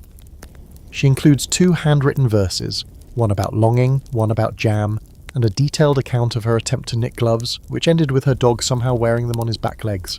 Everyone laughs. You feel warmth rising in your chest that has nothing to do with the fire. The third envelope is addressed to your father in a neat, unfamiliar hand. He reads it silently, brow furrowed. A few moments pass, then he folds it carefully, slips it into his coat pocket, and says nothing. The room doesn't press him. Everyone has letters like that. Quiet ones, the kind you don't share right away, or ever. Then comes the parcel. It's small, wrapped in brown paper with fraying twine. You untie it slowly, reverently. Inside, 2 bars of soap, a handful of boiled sweets wrapped in wax paper, and a thin red scarf with the initials ES stitched into the corner. You don't know who sent it, but it doesn't matter. The sweets are passed around like communion. The scarf goes to your little brother, who immediately drapes it around his shoulders and announces himself as Lord Warmington of the kitchen. You all applaud. Edwardian mail routes in winter were notoriously unreliable, especially in rural areas. Horse-drawn carriers often battled waist-deep snow, broken wheels and frozen rivers. Still, many postmen persisted, earning legendary reputations in their towns. One report from 1907 tells of a postman who delivered letters on snowshoes after his cart flipped into a ditch. He lost 3 fingers to frostbite but kept the mail dry. His town raised funds for a new cart and, oddly, a harmonica. There's debate among historians about how isolated rural families truly were in winter. Some argue that weekly mail was enough to maintain a sense of connection. Others believe the emotional toll of sporadic communication led to increased anxiety, especially during wartime or epidemics. For you, mail days are lifelines, thin crinkly ropes tugging you back toward the world beyond the snowbanks. After the letters are read and reread, the newspaper becomes the second act. It's a week old, but no one cares. You lay it flat, smooth the creases, and take turns reading aloud. Headlines about politics, dull. A factory fire in London, worrisome. A recipe for steamed pudding, intriguing. An advertisement for a new type of stove that supposedly burns less coal, lies. Then there's the best part, the society page. Weddings, births, deaths, gossip. You read it in your best posh voice, adding flourishes and dramatic pauses. Your sister falls off her chair laughing when you report that Miss Edith Fennell wore a hat of shocking mustard velvet to the Sunday service. You all agree this is a crime against God and fabric. The afternoon passes in the glow of shared words. The letters are tucked away into the family box along with pressed flowers, old recipes, and scraps of ribbon. The parcel paper is saved, the twine rewound, the sweets sucked, until only the memory of sugar remains on your tongue. Later you write your own letter. It's messy, ink-smudged, and full of crossed-out lines. But it's real. You describe the snow, the pigs, the cold that bites your toes, the scarf, the poem, the laughter. You thank someone you've never met for sending soap. And as you seal the envelope with melted wax and a shaky thumbprint, you realise something simple. You don't feel quite so cut off anymore. Not today. It starts with a sniffle, a little one. Your brother wipes his nose on his sleeve and insists he's fine, but then sneezes so violently that the goat in the corner jolts awake and knocks over a pile of kindling. You all look at him, he shrugs. Just the cold, he says, voice already wobbling. By morning, he's huddled under 3 quilts with cheeks flushed and eyes glassy, and nobody's calling it just the cold anymore. Illness in winter hits differently. It moves faster, sinks deeper, and lingers longer. The house, already tight with people and animals and smoke, becomes a pressure cooker of shared breath and second-hand coughs. You all know how this goes. 1 falls, then 2. By the end of the week, it's a miracle if anyone's left standing to boil the water. Your mother moves into triage mode. She's not a doctor, but she might as well be. She wraps your brother in layers, pushes spoonfuls of something pungent between his lips, and starts simmering every herb in her arsenal. The air quickly becomes thick with the smell of thyme, onion, and vinegar. Your grandmother adds mustard poultices to the mix, slathering a homemade paste on cloth and slapping it onto his chest like she's banishing evil spirits. He groans but doesn't resist. You keep the kettle boiling and the buckets filled. Everyone has a job. Yours is mostly water and warmth, fetching, heating, replacing. When you're not running errands, you sit by your brother and read aloud. He falls asleep halfway through a story about a mouse who wants to be a knight, but you keep reading anyway. The sound of your voice seems to help. Illness doesn't seem to care how much work you've already done, how tired you are, or how small your pantry has become. It just moves in, plops itself down, and demands attention. And out here, where there's no doctor closer than a half-day's sleigh ride, if the roads are passable at all, your only defence is old knowledge, stubbornness, and whatever herbs are still hanging from the kitchen beams. You've got elderberry syrup, though it's almost gone. The honey is down to a spoonful. There's garlic, raw and sharp, which your grandmother insists should be chewed slowly to scare the illness out. Your brother tries it once and cries. You can't blame him. Historical records show that rural Edwardian families relied on a wide mix of remedies during the winter sick season. Onion syrup, peppermint oil, mustard plaster and honey mixed with vinegar were common treatments for coughs and fevers. Many believed in sweating out illness, wrapping the patient in layers and piling them next to the stove until they were soaked through. This method is currently being tested in your living room. There are fringe accounts of more theatrical methods too. One farmwife reportedly walked counterclockwise around her ailing husband 7 times while holding a coal shovel and muttering Psalm 91. Another buried a slice of buttered bread at a crossroads to draw the illness out. You're not there yet. But give it another day. By the 3rd day, your sister is sniffling too. She curls up next to your brother, and now both of them look like tiny, feverish burritos. Your father stokes the fire so hot the wallpaper peels. And your mother makes her infamous health broth, which is mostly water, a few bones, and half a carrot pretending to be meat. It's not tasty, but it's warm, and that counts for something. You sleep poorly, listening to coughs echo down the hall. The night sounds different now, less wind, more wheezing. You get up twice to check on the pot, once to turn your brother's damp pillow, and once to find your grandmother rearranging dried lavender into little satchels for the air. You ask if it'll help. She shrugs. Can't hurt.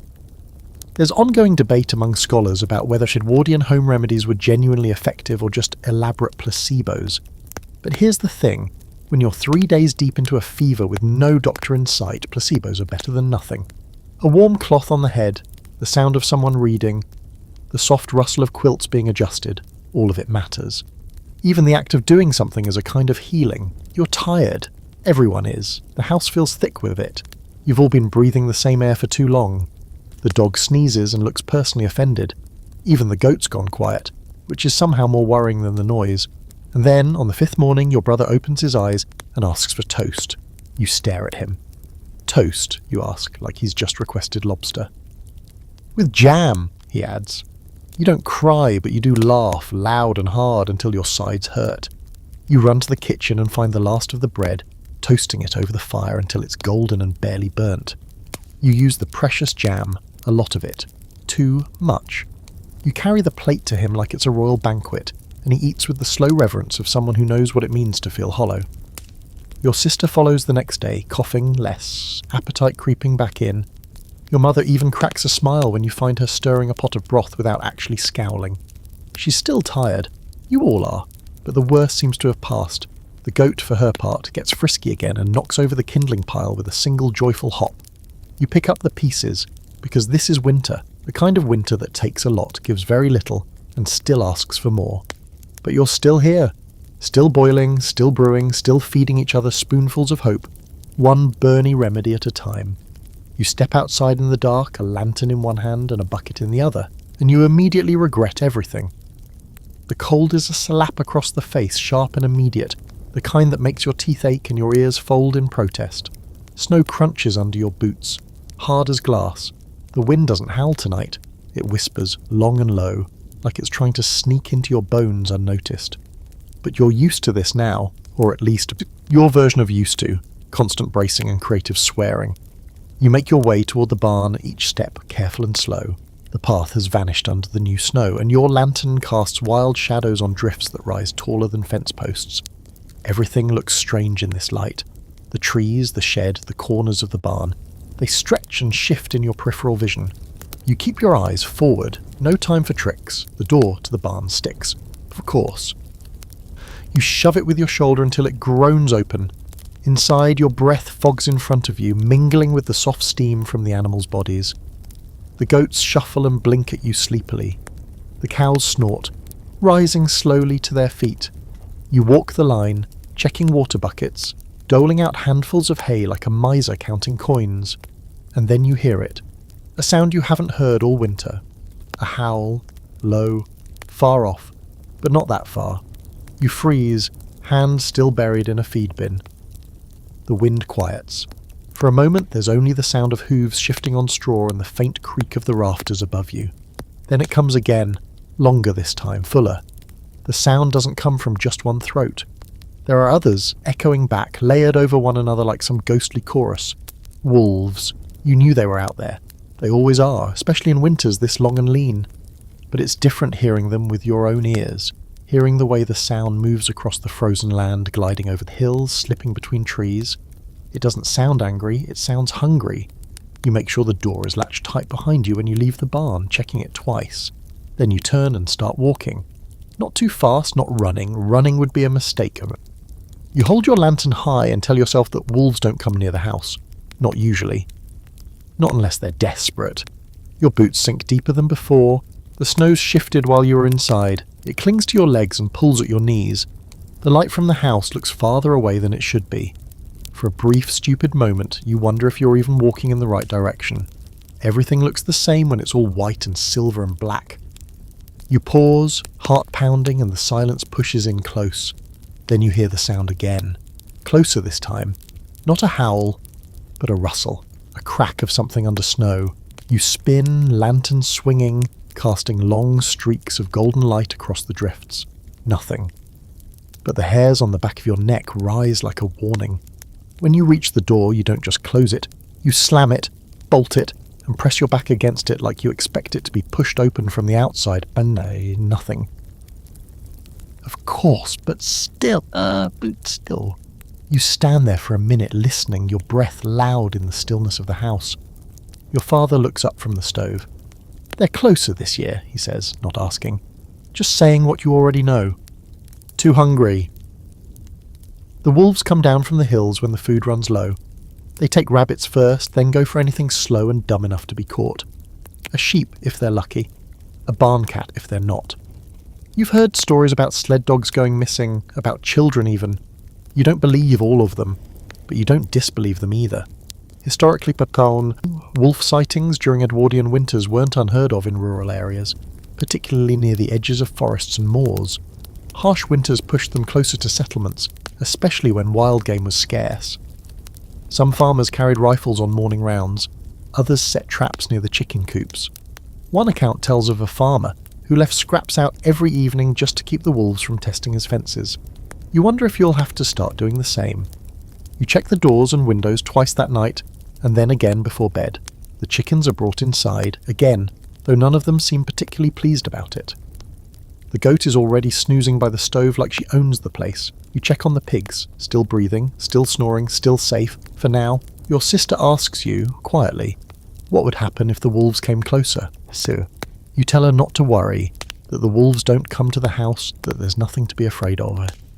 But when you blow out the lantern and crawl into bed, you find yourself listening harder than usual. Every creak makes you tense. Every gust of wind that brushes against the walls sounds like footsteps. You tell yourself to stop being dramatic. This is just winter. And winter makes everything louder. But still, you dream of teeth. In your dream, you're in the barn again, and the snow outside is whispering. The lantern flickers. You hear breathing, low and ragged, and when you turn, there's something just beyond the light. Not a wolf exactly, something, bigger, older. His eyes glow like coals, and it doesn't howl, it speaks. You don't remember the words, only that they made your skin crawl. You wake up before dawn, heart racing. You lie there for a moment, waiting for the sound to come again. Nothing, just the slow, steady sound of your family breathing in the dark. Eventually you get up, you dress quietly, relight the lantern, and head back out to the barn, just to check. Because some part of you knows the wolves won't wait forever. He arrives just before noon, trudging up the snowy path like a ghost with a toolbox. You spot him from the kitchen window, a figure bundled in layers of mismatched wool, pulling a cart behind him that creaks with every step. At first, you think it's just a trick of the snow, the kind of mirage winter plays when you've stared too long at the same horizon. But no, it's him, the tinker. You shout and bang on the window. Your father is already at the door, boots on, reaching for his cap with the eagerness of a man who's been trapped inside too long with only livestock and children for company. You all tumble out after him like spectators to a parade. The goat tries to follow. You block the door with a sack of flour. The tinker's name is Callum, though no one's sure if that's his real name or just the one he uses in towns where his debts are forgiven. He shows up once or twice a season, always when you least expect him, pulling his rickety cart full of pans, kettles, string, buttons, tools and information. He's like a walking flea market fused with a newsboy and wrapped in equal parts soot and sarcasm. "Thought I'd been buried under a snowdrifter, didn't you?" he calls as he approaches, breath visible, eyes twinkling under the brim of his moth-eaten hat. You grin. "We placed bets." He laughs, a low, wheezy sound that turns into a cough. "Tell your sister she owes me half a fruitcake."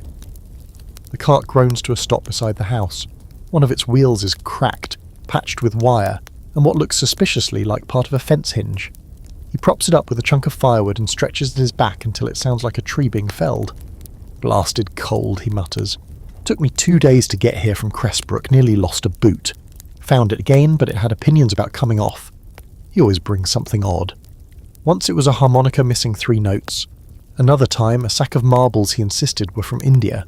Today, it's a tin of buttons shaped like birds down a crack magnifying glass. And, most importantly, a handful of hinge pins that match the broken door to your pantry. He lays it all out on the kitchen table like he's running an auction. Your mother eyes the buttons with interest. Your brother immediately pockets the magnifying glass. You ask him about the roads, about the weather, about anything beyond the white cocoon that swallowed your world for weeks. He shrugs. Snow's worse in the north. They say a barn collapsed under the weight up past Keswick. Took the roof clean off, no one hurt, just a lot of very cold sheep. He leans in a bit, lowering his voice like he's about to deliver state secrets. There's sickness moving in the low valleys, not the usual sort, hits fast, mostly children. Some families keeping their doors bolted. Burning vinegar rags by the windows.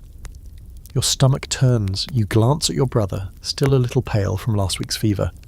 "Is it cholera?" you ask. He shrugs again. "Or something close enough to it. Some say it's worse." The fire crackles behind you. The air feels heavier. "I'd stay longer," he says, straightening. "But I'm headed to Wilbury before nightfall. Promised a widow her kettle back before Sunday." He nods to the corner. Might want to reinforce that east window. Storm's turning again. You trade him a sack of dried beans and an old wool vest for a tin ladle and the hinge pins. He also fixes the squeaky door, tunes the warped kettle lid, and, somehow, repairs the gooseberry jam press that has been stuck since last spring. It's like watching a magician perform surgery with a screwdriver. Edwardian tinkers were more than just menders of pots and sharpeners of knives. They were travelling news, medicine men, mechanics, and rumour mills. In an age when isolation could stretch for weeks, a tinker's visit brought the outside world crashing back into the kitchen. He might bring medicine, he might bring scandal. Either way, he brought something you hadn't seen in days. Movement. There's some academic debate about whether tinkers were welcomed or merely tolerated in rural homes. Some records suggest they were seen as nuisances, disruptive, unclean, untrustworthy. Others portray them as lifelines, bringing tools and updates essential for surviving long winters. Your family leans toward the latter, at least with Callum. Before he leaves, he gives you a wink and tucks a folded newspaper into your hand. It's last week's, but the crossword's only halfway done. You thank him. The last crossword you attempted ended in an argument over whether rutabaga had 2 A's or just 1. No one won, as he disappears down the road, cart rattling behind him like a one-man parade. The house feels strangely quiet. The silence folds back in like a blanket you forgot you were under. Still, there's a bit more light now, a bit more heat in the hearth, and a few stories floating in the air like smoke. You return to the stove, hang the repaired ladle on its hook, and open the newspaper. The ink is smudged, the paper thin and stained. But it's news. It's proof that the world is still out there, stumbling forward. You sit beside your brother and read aloud. In London this week, an elephant escaped from a travelling circus. You both smile. Somehow the world feels a little bigger again. By now, walking outside has become an Olympic event. You bundle up in so many layers you can't bend your arms properly, and your boots squeak like startled mice every time you move. The wind has shifted again. Now it comes from the northeast, and that means the drifts are back. Not just the casual ankle-deep ones, but the kind that swallow fences, bury tools, and make entire cows disappear for a few hours until someone spots their breath steaming up through the snow like a misplaced kettle. Today's challenge, checking the traps in the woods, gathering kindling, and more urgently, clearing a path wide enough to make it to the outhouse without a rope line and a blessing. You carry a shovel in one hand, snowshoes in the other. The snowshoes were made last winter, homemade of course, bent willow branches laced with rawhide tied with stubborn optimism. They're not pretty, they're not even symmetrical, but they've kept you above the surface more times than you'd like to count. You strap them on and begin the march. Each step is a negotiation. Too much weight and you'll sink, too little, and the wind will lift the edge and send you skimming sideways like an angry pancake. The snow is fresh and deceptive, crusty on top, but soft beneath, so every step sounds like you're cracking creme brulee with your feet. Halfway to the woodshed, your left snowshoe gets snagged under a drift and you go down like a puppet with its strings cut. You lie there, limbs flailing, face buried in cold fluff, contemplating the absurdity of your life. You can't feel your nose, there's snow in your boot. A goat is watching you from the window with deep judgment. Eventually you right yourself, dignity intact only because no one saw, probably. You finish your task in stoic silence, digging a narrow trench from the back door to the outhouse and another toward the barn. It's hard, back-breaking work, the kind that makes your shoulders burn and your breath come out in harsh clouds, but it also feels like progress, real, visible, snowy progress. Then you get to the traps. There are simple snares, nothing fancy, loops of wire or string set in narrow paths where rabbits like to run. You've been checking them daily. Most days they're empty. Some days the snow fills them in entirely, and you pretend you just didn't see them, but today you find one triggered. No rabbit though, just the remains of a snare torn open, the wire twisted, and fresh prints leading away. You crouch, frowning. Paw prints, big ones, not dog, definitely not rabbit. You follow them a few yards before the wind starts filling them in. They vanish into the trees, and that's where your curiosity ends. You're cold, tired, and carrying a stick. Whatever got your snare clearly has more claws and less self-control. You head back. Hunting and trapping in Edwardian winters wasn't just sport, it was necessity. Families trapped rabbit, hare, and stoat to supplement meagre food stores. Snares were made from old wire, horsehair, even bits of fencing. But as the snow deepened and the wild things grew scarcer, it wasn't unusual for traps to be raided by something bigger, hungrier, and far less polite. Wolves, foxes, badgers with a grudge. Scholars still debate how successful small-scale winter trapping actually was for rural families. Some claim it was mostly symbolic, more hope than sustenance. Others argued it was a lifeline, especially in lean years. The truth probably depends on how skilled you were with knots, where you placed your snares, and how often something with teeth got there first. You get home with nothing to show but cold fingers and the faint smell of wet wool. Your sister asks if you caught anything. You lie and say you saw a rabbit, but let it go out of mercy. She gives you a look like she knows you're full of it, but she plays along. That afternoon your father pulls out a map. Not a new one. This thing is ancient, edges crumbling, places misnamed. But it shows all the woods around your farm. He marks the snare spots with charcoal, tapping the paper with calloused fingers. You stare at one mark in particular, right near where your trap was mangled. You think it was wolves, you ask? He doesn't answer right away, just grunts. Maybe, or just a hungry dog gone wild. Either way, be careful. Don't go out alone at dusk. Dusk is the new danger zone. Once the light starts to fade, shadows stretch out like they're looking for something. You feel watched when you're out past 4 o'clock. Not constantly, just enough. So you adjust your schedule, start chores earlier, check traps in pairs, shovel in layers. When the wind howls now, it sounds less like weather and more like a warning. The snow crunches differently when something's following. You begin carving new snowshoes for your sister. Smaller, lighter. The rawhide laces snap twice before you get it right. She watches you work, asks what they're for. You shrug, just in case. She nods like she understands. There's something satisfying about building tools to outwit the weather. You feel a little smarter than the cold even for just a moment. You test your snowshoes again the next day. They hold, mostly. On your way back, you slip on a patch of ice and land hard on your side. You groan, roll over, and lie there for a while, staring up at the grey-white sky like it owes you an apology. It does not. When you get inside, your grandmother asks if you've considered walking more gently. You tell her that if the snow was any deeper, you'd need a boat. She suggests skis. You laugh. You're not sure you remember how to laugh, but it happens. You spend the evening oiling your boots and sewing patches into your mittens. You listen to the fire crackle and watch the wind batter the windows, and you think about those tracks in the woods. Whatever's out there is watching too. Waiting. You'll be ready. Maybe. When the invitation arrives, it's written in pencil on a scrap of brown paper and hand-delivered by a breathless neighbour boy who looks like he ran the entire 3 miles just to get it to you. He doesn't even take off his boots, just thrusts the crumpled note into your father's hand, mumbles something about 7 o'clock, bring your own tea, and runs off again like someone's chasing him. The message is brief. Village hall, winter dance, music, food, some fire. Come warm up, it's signed simply, Mrs. Greeley. You stare at it like it's an alien artifact. A dance? In this weather? Half the roads are barely passable. Your boots are still frozen from yesterday. And you haven't seen more than 6 people in the last month, 4 of whom live in your house, and 1 of whom is a goat. But it's happening. And everyone around you is already moving like the decision was made the moment the note arrived. Your mother pulls out the best clothes from the cedar chest, the ones that haven't seen daylight since harvest. A few are wrinkled and a couple smell faintly of mothballs and regrettable, but they're clean and mostly intact. Your sister finds a dress with sleeves too short and declares it perfect. Your brother has grown out of every pair of trousers except the ones with the hole in the knee, so your grandmother patches it with a strip of patterned cloth. He now looks like a pirate who wandered into a quilting bee. You, of course, are expected to dress up as well. This means ironing something by holding it over the stove until the steam does half the work, and the smell of burning wool tells you you've gone too far. Your boots get polished, your collar brushed, and your hair, after much protest, combed into submission. You look in the mirror and realise you haven't seen yourself without a hat and 3 layers of frost in weeks. You look weird. Human, even. The walk to the village hall is not exactly elegant. It's a slippery, cautious trek across hard-packed snow and hidden patches of ice. The stars are out, bright, sharp, and scattered across the sky, like they've been flung there in a rush.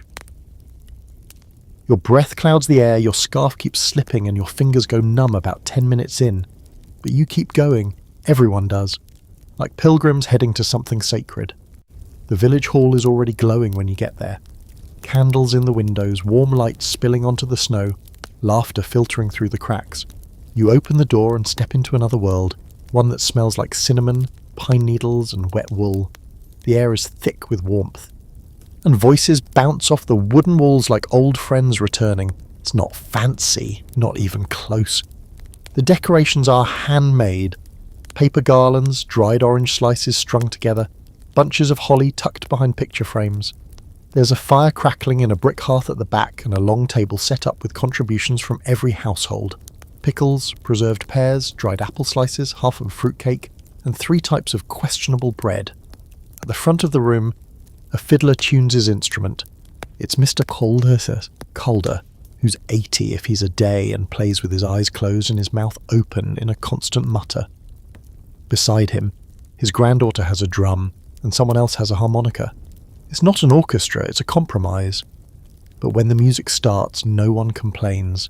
You dance. Not well, not gracefully, but you dance. Everyone does. The kind of dancing that looks more like coordinated stomping, with occasional clapping and the occasional near collision. Your sister spins with a neighbour boy and shrieks when he trips over her hem. Your mother waltzes with your father like they're 20 years younger. Your brother tries to dance with a plate of pickles and ends up wearing them. There's shouting, laughter, and boots thudding against the old wooden floor. Your grandmother sings loudly and off-key from a chair in the corner, nodding in time with the music like she's conducting it through sheer willpower. Edwardian winter dances were more than just entertainment, they were survival. Social warmth when the world outside refused to cooperate. Villages organised them as a way to stave off the worst of the cold, both physically and emotionally.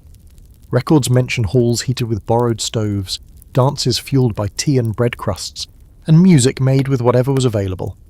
It wasn't about elegance, it was about reminding people they weren't alone in the snow. There's debate among folklorists about whether these gatherings were spontaneous or scheduled. Some say they were arranged last minute, sparked by a break in the weather. Others claim they were part of a deeply rooted tradition of seasonal socialising passed down through generations. In truth, it doesn't matter. Tonight, it just is. Around halfway through, someone produces a game, blindfolded charades. You're roped in immediately. You end up pretending to be a cow that's just seen a ghost. The guesses are drunken sheep, possessed pig, and angry goose.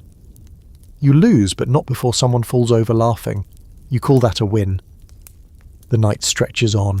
The fire gets lower, and the fiddler's fingers start to tremble. But no one wants to leave. Not yet. Not while the hall is warm and the cold is waiting outside. Your little brother falls asleep in a pile of coats. Your sister's hair is damp from dancing. Someone passes around the last of the dried plums. And everyone pretends not to notice they taste like licorice-flavoured leather. Eventually someone opens the door. The cold rushes in like an uninvited guest. People groan, pull on coats, and begin the shuffle home. You step outside, breath catching in your throat. The stars are even brighter now, the snow crunching beneath your boots like old paper. You walk slowly, lantern swinging, laughter still echoing in your head. When you reach the house, it's dark and quiet. The goat blinks at you from her nest by the stove. The chickens mutter in their sleep. You peel off your layers, your muscles aching in the best way. You're not warm exactly, but you're not cold either. You crawl into bed and stare at the ceiling for a while. The rhythm of the dance still buzzing in your bones. For the first time in days, maybe weeks, you feel light. The snow is still out there, the cold is still real, but so is the music, and the people, and that matters. The next morning starts with a sound you've grown to hate, a dull, wet thump followed by your father's voice tight and low with frustration. You're still rubbing sleep from your eyes when you step into the kitchen and see the trail of muddy prints leading from the back door, a chunk of half-frozen meat sitting in a bucket by the stove, and your father crouched next to it muttering something about this blasted icebox we built with wishful thinking and rotting planks. Ah yes, the ice house. Technically it's not a house, it's a pit really. A wooden structure dug into the ground behind the barn lined with straw and packed tight with blocks of ice cut from the river weeks ago, meant to keep perishables cool through the warm spells. In theory it's clever. In practice it's temperamental, moody, and today, a frozen tomb for the side of pork you were hoping to eat sometime before Easter. Your father scraped it free this morning with a shovel, a pickaxe, and several choice phrases not fit for church. The meat is still half encased in a shell of ice. It looks like something found in an archaeological dig. Prehistoric bacon preserved for future generations. He smacks it with the back of a cleaver. The cleaver bounces off. Your grandmother sighs dramatically and goes to fetch the big kettle. That's how you spend your morning, trying to liberate your dinner from a meat glacier. You boil water, pour it carefully but over the slab bobby, then scrape off layers like you're peeling a stubborn winter squash. The kitchen smells faintly of brine, wet straw, and mild despair. The dog circles the table, tongue lolling, tail wagging like he's the only one who thinks this is a good time. The issue with Edwardian ice houses was always maintenance. They worked, sure, but only if you monitored them constantly, checking insulation, rotating contents, and praying that the temperature didn't swing too far in either direction. Some families use sawdust instead of straw for better insulation. Others lined the inside with thick cloth or packed snow. Your family used what they had: hay, planks, good intentions, and last year's broken door panel. You remember building it last spring. A group effort full of optimism and bickering. Your father measured the depth twice. Your brother immediately dropped a hammer into the bottom. You nearly lost a boot in the muddy foundation. And now, it's either a success or a failure depending on whether you want your meat frozen or edible. Today, it's a frozen vault. Yesterday, it was too warm and the salted fish got weird. There's also a constant thread of scavengers. You've lost cheese to mice, eggs to a fox.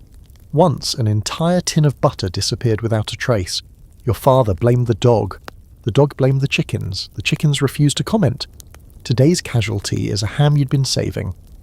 It's still in there, somewhere beneath the ice and straw. You chippered away at it like a sculptor, revealing small pink patches and a few hopeful bits of fat. The rest remains stubbornly embedded. It's a race between melting and frostbite. There's a story your grandmother tells, half memory, half myth, about a winter so bad they stored meat in the ground itself, wrapped in cloth and buried beneath a pine tree. She claims they marked it with a stone shaped like a fish, and that one spring, the snow melted early and the neighbour's dog dug it up and ran off with half the roast. Your uncle chased that dog for 3 miles and never saw the meat again. You've heard the story 100 times. It's still funny. While your father deals with the frozen ham, you turn your attention to the rest of the cache. The butter's solid. The fat has congealed into a shape you didn't think possible outside of nightmares. The apples stored in this cool bin of turnmelian grey. But they'll still bake, eventually, probably. You sort and reorganise, wrapping things tighter, moving them closer to the ice, adjusting straw where needed. It's like a sad, cold version of stacking shelves in a shop no one visits. Historians debate the efficiency of rural ice houses, especially during brutal winters. Some claim they were genius, simple and sustainable, able to preserve meat and dairy for months without spoilage. Others point out that they often failed during prolonged freezes. When food froze too hard to use, or during brief thaws that invited rot and rats. Your family is currently experiencing both ends of that spectrum. The meat's frozen solid, the bread mouldy, the pickled eggs, still fine, suspiciously fine. You finally free the ham after lunch. It looks angry and slightly frostbitten, but it's yours. You thaw it slowly by the stove, flipping it every hour like it's sunbathing in some post-apocalyptic beach resort. The kitchen smells better now, rich, salty, alive. The dog lies at your feet, sighing loudly and rolling his eyes every few minutes to remind you he's been extremely patient and deserves at least a bone. Dinner is roasted ham slices, pan-fried in butter, with stale bread and a dash of dried sage. Everyone eats slowly, savouring every bite like it might be the last. Your sister asks if there's more. There's not, but you tell her there might be if she checks the straw pile for hidden treasure. She actually goes outside to look. You spend the evening mending the door to the ice house. The wind has ripped one hinge loose and the straw bales need reinforcing. You work by lantern light, fingers numb, the cold turning your breath into short puffs that drift upward into the night. Somewhere in the trees, something howls. You ignore it. By the time you're done, your hands are raw and your boots soak through. But the icehouse is shut, the food's protected, and you've beaten the frost for one more day. You walk back to the house, lanterns swinging, tired, and satisfied in the way only manual labour can deliver. Inside, your brother's asleep by the fire, a slice of ham clutched in one hand like a prize. You decide to let him keep it. He's earned it. So have you. You wake before dawn, not because anyone calls you, but because your body knows it's time. There's a kind of cold that nudges you awake. Clever, cruel, it doesn't shake you or scream. It just seeps slowly into your spine until you can't ignore it anymore. You roll out of bed, shove your feet into stiff boots, wrap a scarf around your face, and prepare for another round of poorly thought out heroism. Today you're going hunting. The idea came up last night around the fire. Food's running low again, and while the pantry isn't empty, it's starting to echo. The root cellar looks like the aftermath of a polite robbery. You've got enough flour to stretch a few more loaves, and the goats are still giving milk, bless them, but protein's getting scarce. So someone suggests checking the old snares in the woods. Then someone else, not naming names, says, might as well set new ones.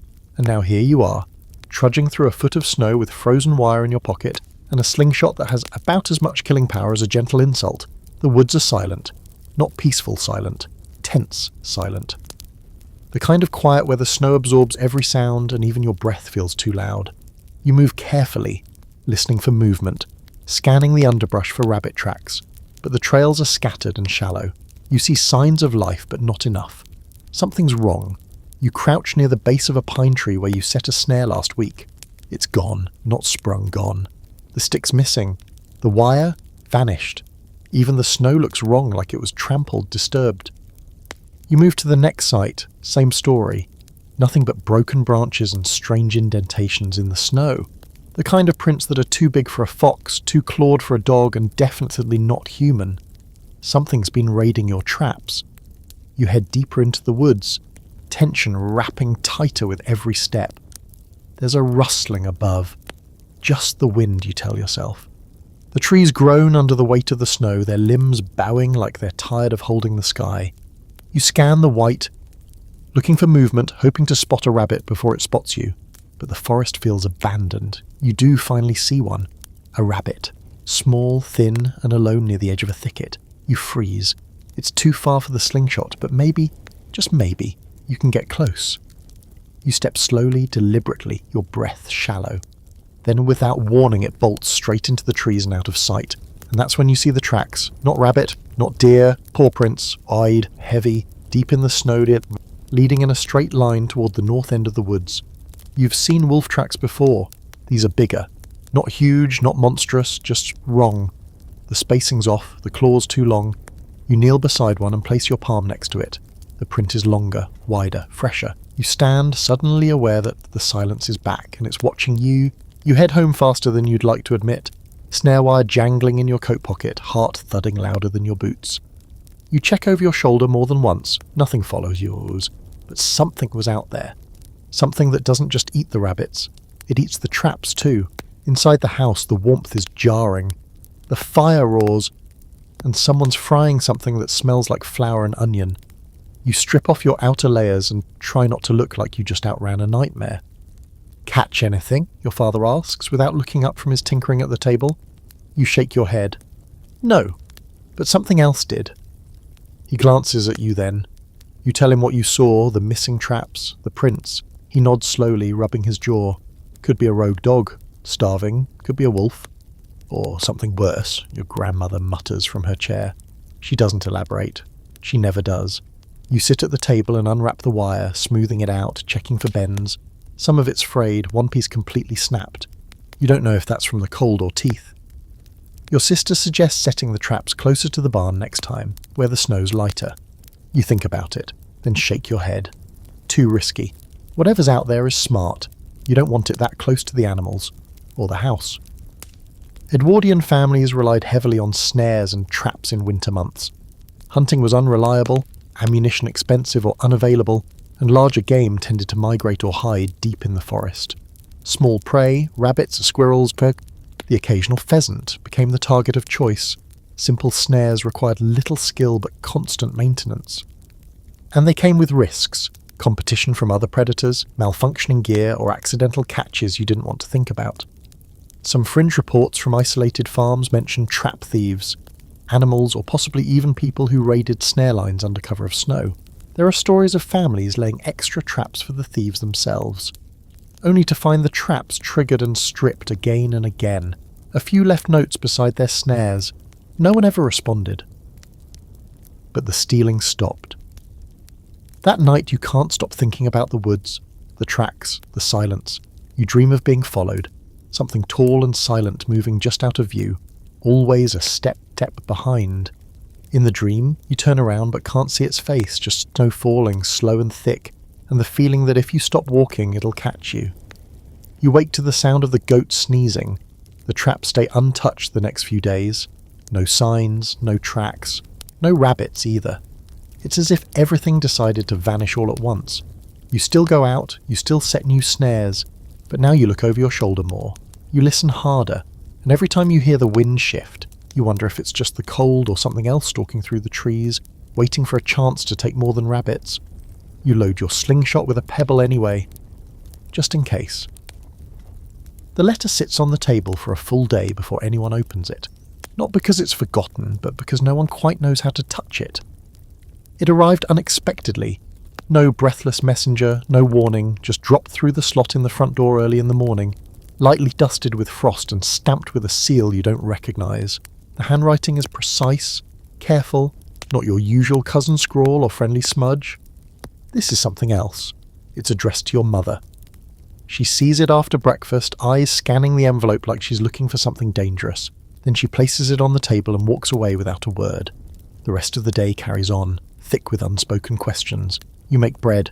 Your father sharpens tools that don't need sharpening. Your sister organises the herb shelf for the third time this week. No one says anything about the letter, not yet.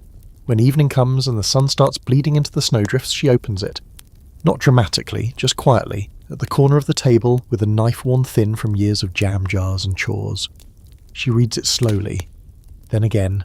Her lips move, but no sound comes out. When she finally speaks, her voice is soft and deliberate.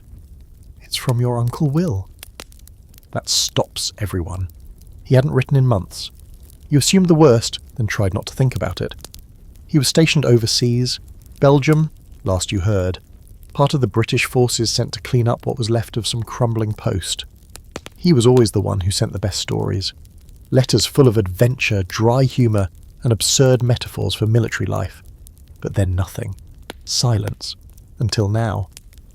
He's alive, she continues as if reading your thoughts. Sick, but alive. You feel something unclench in your chest. He says the worst is behind them. The snow there is almost gone. He misses decent food. And real boots. She smiles a little, then passes the letter around. His handwriting hasn't changed. You can hear his voice in every sentence. He describes the cold as relentless and vaguely personal. Says he hasn't seen a proper vegetable in weeks. Asks if the pigs are still living indoors. They are. There's a short poem scrawled in the margin, nonsense really, about a goat that outranks his commanding officer. But it's his nonsense, and that makes it priceless.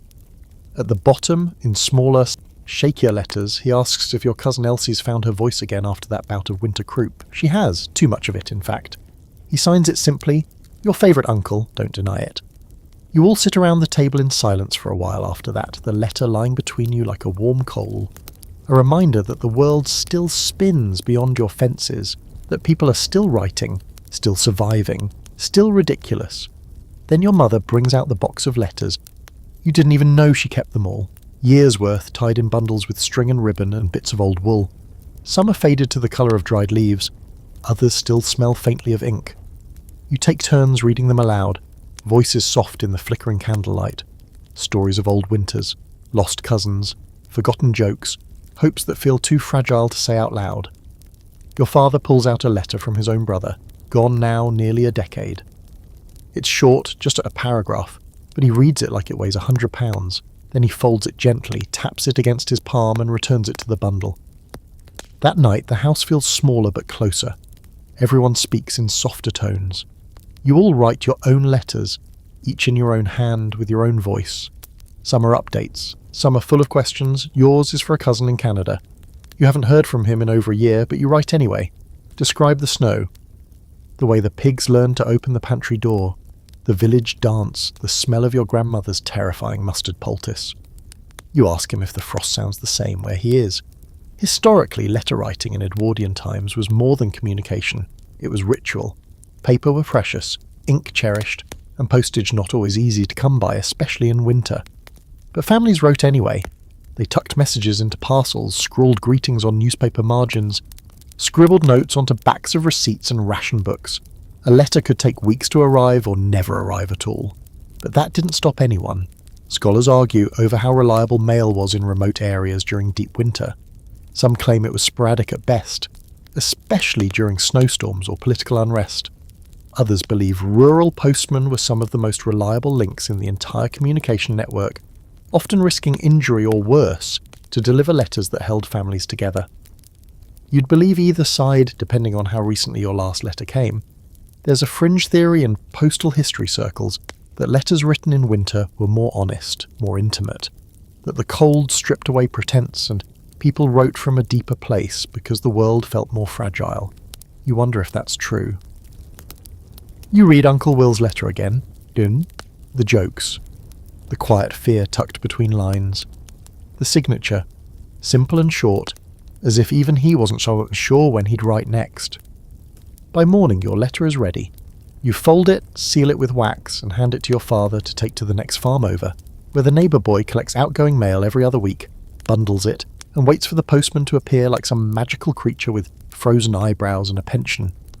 You watch him ride away across the snow, letter in hand, hooves kicking up tiny clouds behind him, and for once it feels like your voice might actually reach someone on the other side of the snow. You spend most of the next day stitching. Not because you particularly enjoy it, your needlework is about as graceful as a chicken learning ballet, but because winter has a way of turning everything you own into a frayed, frost-bitten mess. The boots are the worst. Your pair, once stiff but reliable, now resemble a sad hybrid of canvas and desperation. The soles have split at the toe, and the stitching along the side has unravelled into a tangled suggestion of what once was structure.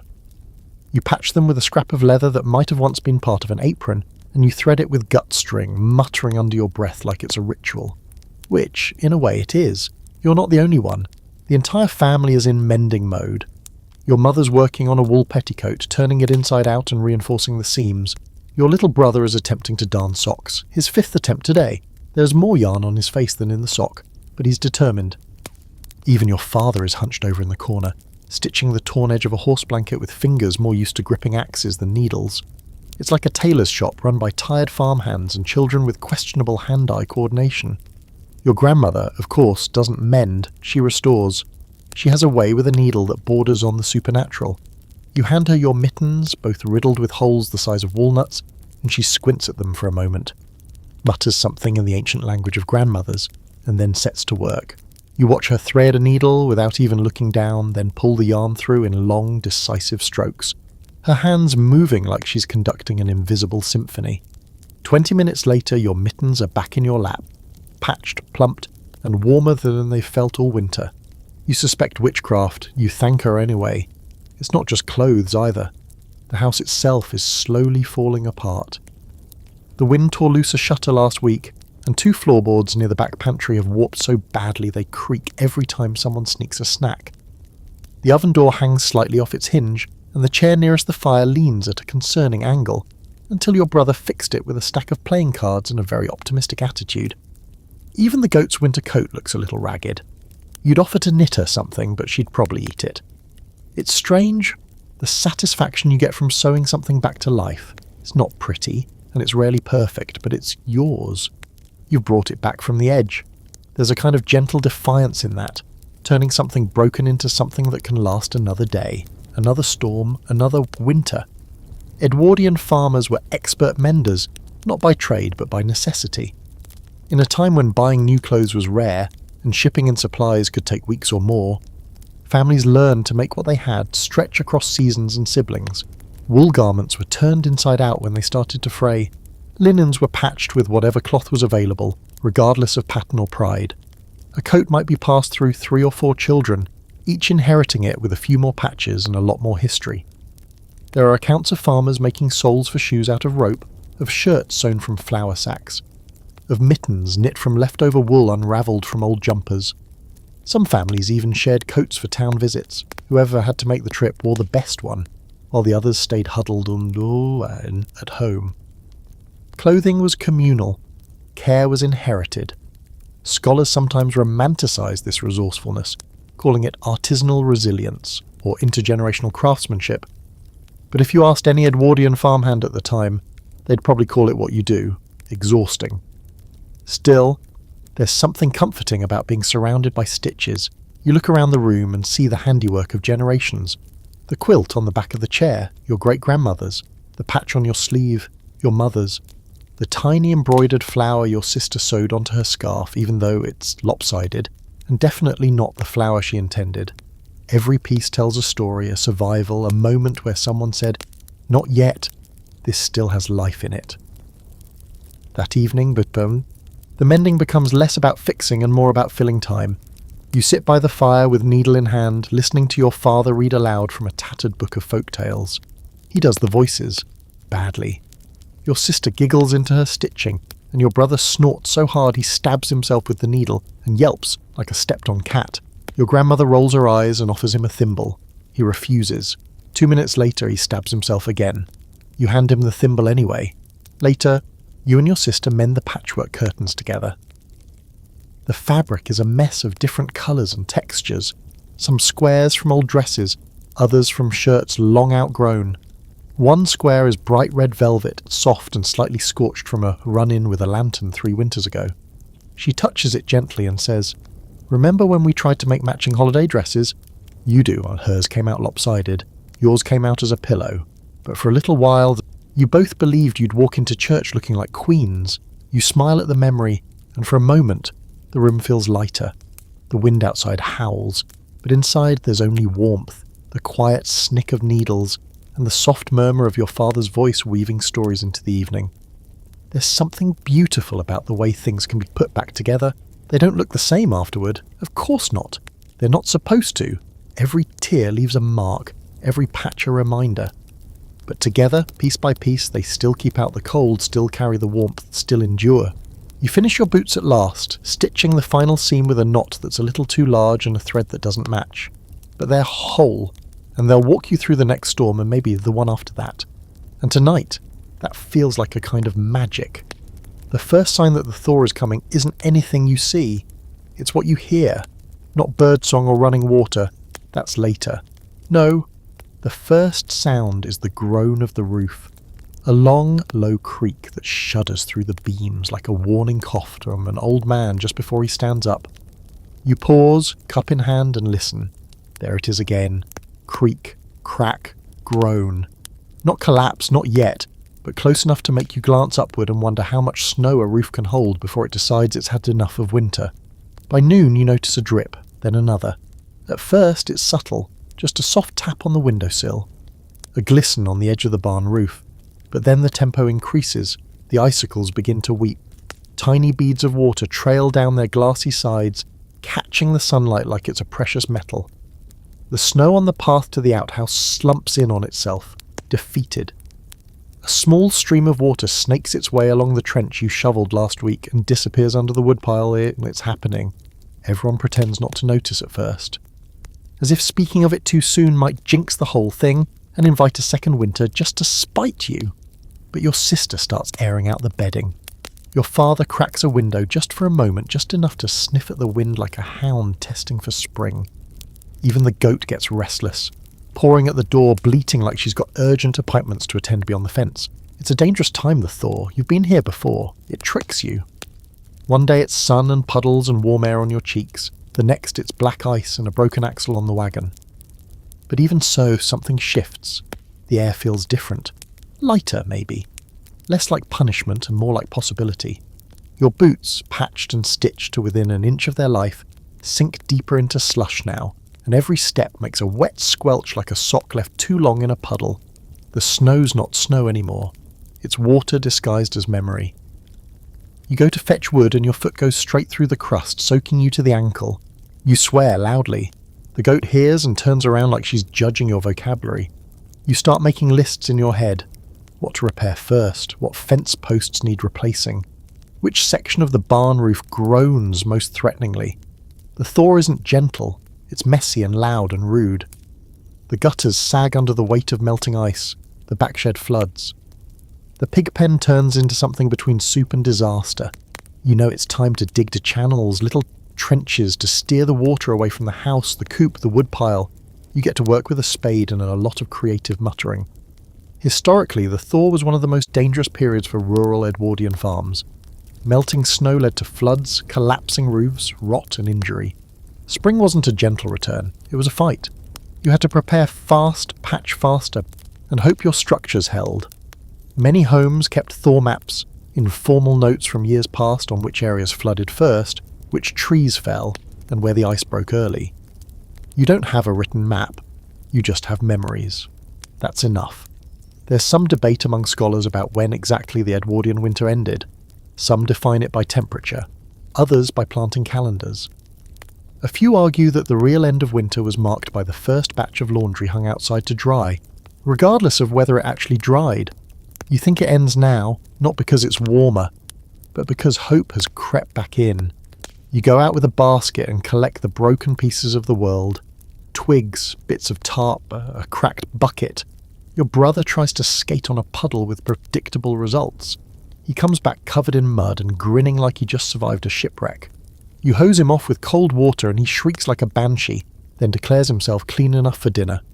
Inside, the windows fog up again, but not from cold, from steam. There's soup on the stove, turnip and barley, thin but hot. Bread warms on a stone near the fire.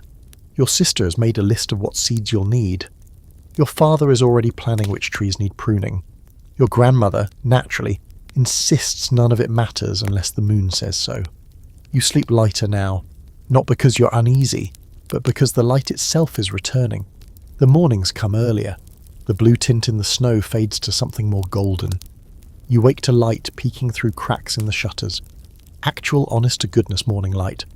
You'd forgotten what it looked like, what it felt like. The animals know too, the chickens are louder, more active. One of them lays an egg with a triumphant squawk like she's personally responsible for ending the ice age. The goat starts trying to escape again, a sure sign she's bored. The pigs grunt in unison like they're composing a spring anthem. You celebrate by cracking the egg into a skillet and frying it slowly in butter. 1 egg, 5 people. But it tastes like victory. There's still snow, of course, plenty of it, but it's retreating, reluctant, sulking. You watch it melt from the roof in rhythmic drops, one by one, like the last few grains of sand falling from a winter-sized hourglass. Later, you take a walk, not far, just down to the fence line. The path is mushy, your socks immediately regretting the decision, but you go anyway, because this part matters. You stop and look out across the land. It's not pretty yet. It's muddy and grey and full of broken stalks and damp debris, but there's something in the air, something that makes your skin prickle, a smell you'd almost forgotten. Earth, not snow, not smoke, earth. The world underneath has started to wake up. You kneel down, push your fingers into the slush and feel it, soft, cold, real. Not frozen, not dead, just waiting. You stand and look up. The clouds are lighter, the sky less hostile, and in the distance, from somewhere in the thicket, comes the one sound you've been listening for all season. A bird. Just one, but it's enough. You don't trust the thaw yet, not fully. It's too early, and you've seen enough false springs to know the trick. The sun tempts you into shedding a layer, into stepping outside without gloves, into thinking maybe, just maybe, you can start hanging laundry out to dry again. And then, without fail, winter will crack its knuckles and drop another foot of snow just to remind you who's really in charge. So when the weather stays mild for 3 straight days, nobody says anything. You all just feel it, collectively pretending not to notice the drip-drip from the eaves or the way the snowbanks are shrinking like wet cotton. Still, the changes are undeniable. The barn smells different. Less of frozen manure, and more of damp straw and animal funk. The goat is shedding, leaving tufts of winter hair all over the floor like she's molting on purpose just to be a nuisance. The chickens have remembered they have legs, and now insist on wandering everywhere, including places they absolutely should not be, like the inside of your boots or the edge of your stew pot. One of them lays an egg in your father's tool chest. He's not amused. You start cleaning, not because it's fun, no sane person enjoys shoveling half-composted straw and frozen droppings out of corners, but because you have to. If you wait too long, the melt turns everything into sludge soup, and then you're up to your knees in smells that require therapy. So you dig, you lift, you rake, you carry bucket after bucket out to the back edge of the field where last year's compost pile waits, already steaming slightly, like it too has woken up and wants to join the party. Spring cleaning in an Edwardian farmhouse wasn't a single-day affair. It was a campaign, a seasonal shift of energy. For months, the house had been sealed, layered, and protected against the cold. Now, with windows cracking open and doors being propped for airflow, everything needed to be swept, beaten, boiled, or burned. Wool garments were aired, bedding was laid over the fences, floors were scrubbed with lye, even the walls got attention, scraped down and sometimes repainted. If you had the luxury of leftover supplies, you don't have any paint, but you do have vinegar, soap, and sheer stubbornness. Inside, your mother starts pulling apart the pantry, sorting jars, throwing out the unidentifiable ones. There's always one or two cloudy mystery pickles from 5 summers ago, or a forgotten jar of something labelled goose in smudged ink. You help her lift down the heavy ones from the top shelf while your sister wraps the survivors in fresh cloth labels and reorganises them by actual usefulness instead of alphabetical whim. You tackle the windows next. The glass is streaked with soot and condensation stains, and you clean them with a mix of vinegar and hot water until your arms ache and your fingers go numb from the cold water. When the sunlight finally streams through clean glass for the first time in months, it makes the room look bigger, newer, like it was holding its breath all winter and can finally exhale. Your father's outside repairing the chicken coop, not just patching, rebuilding.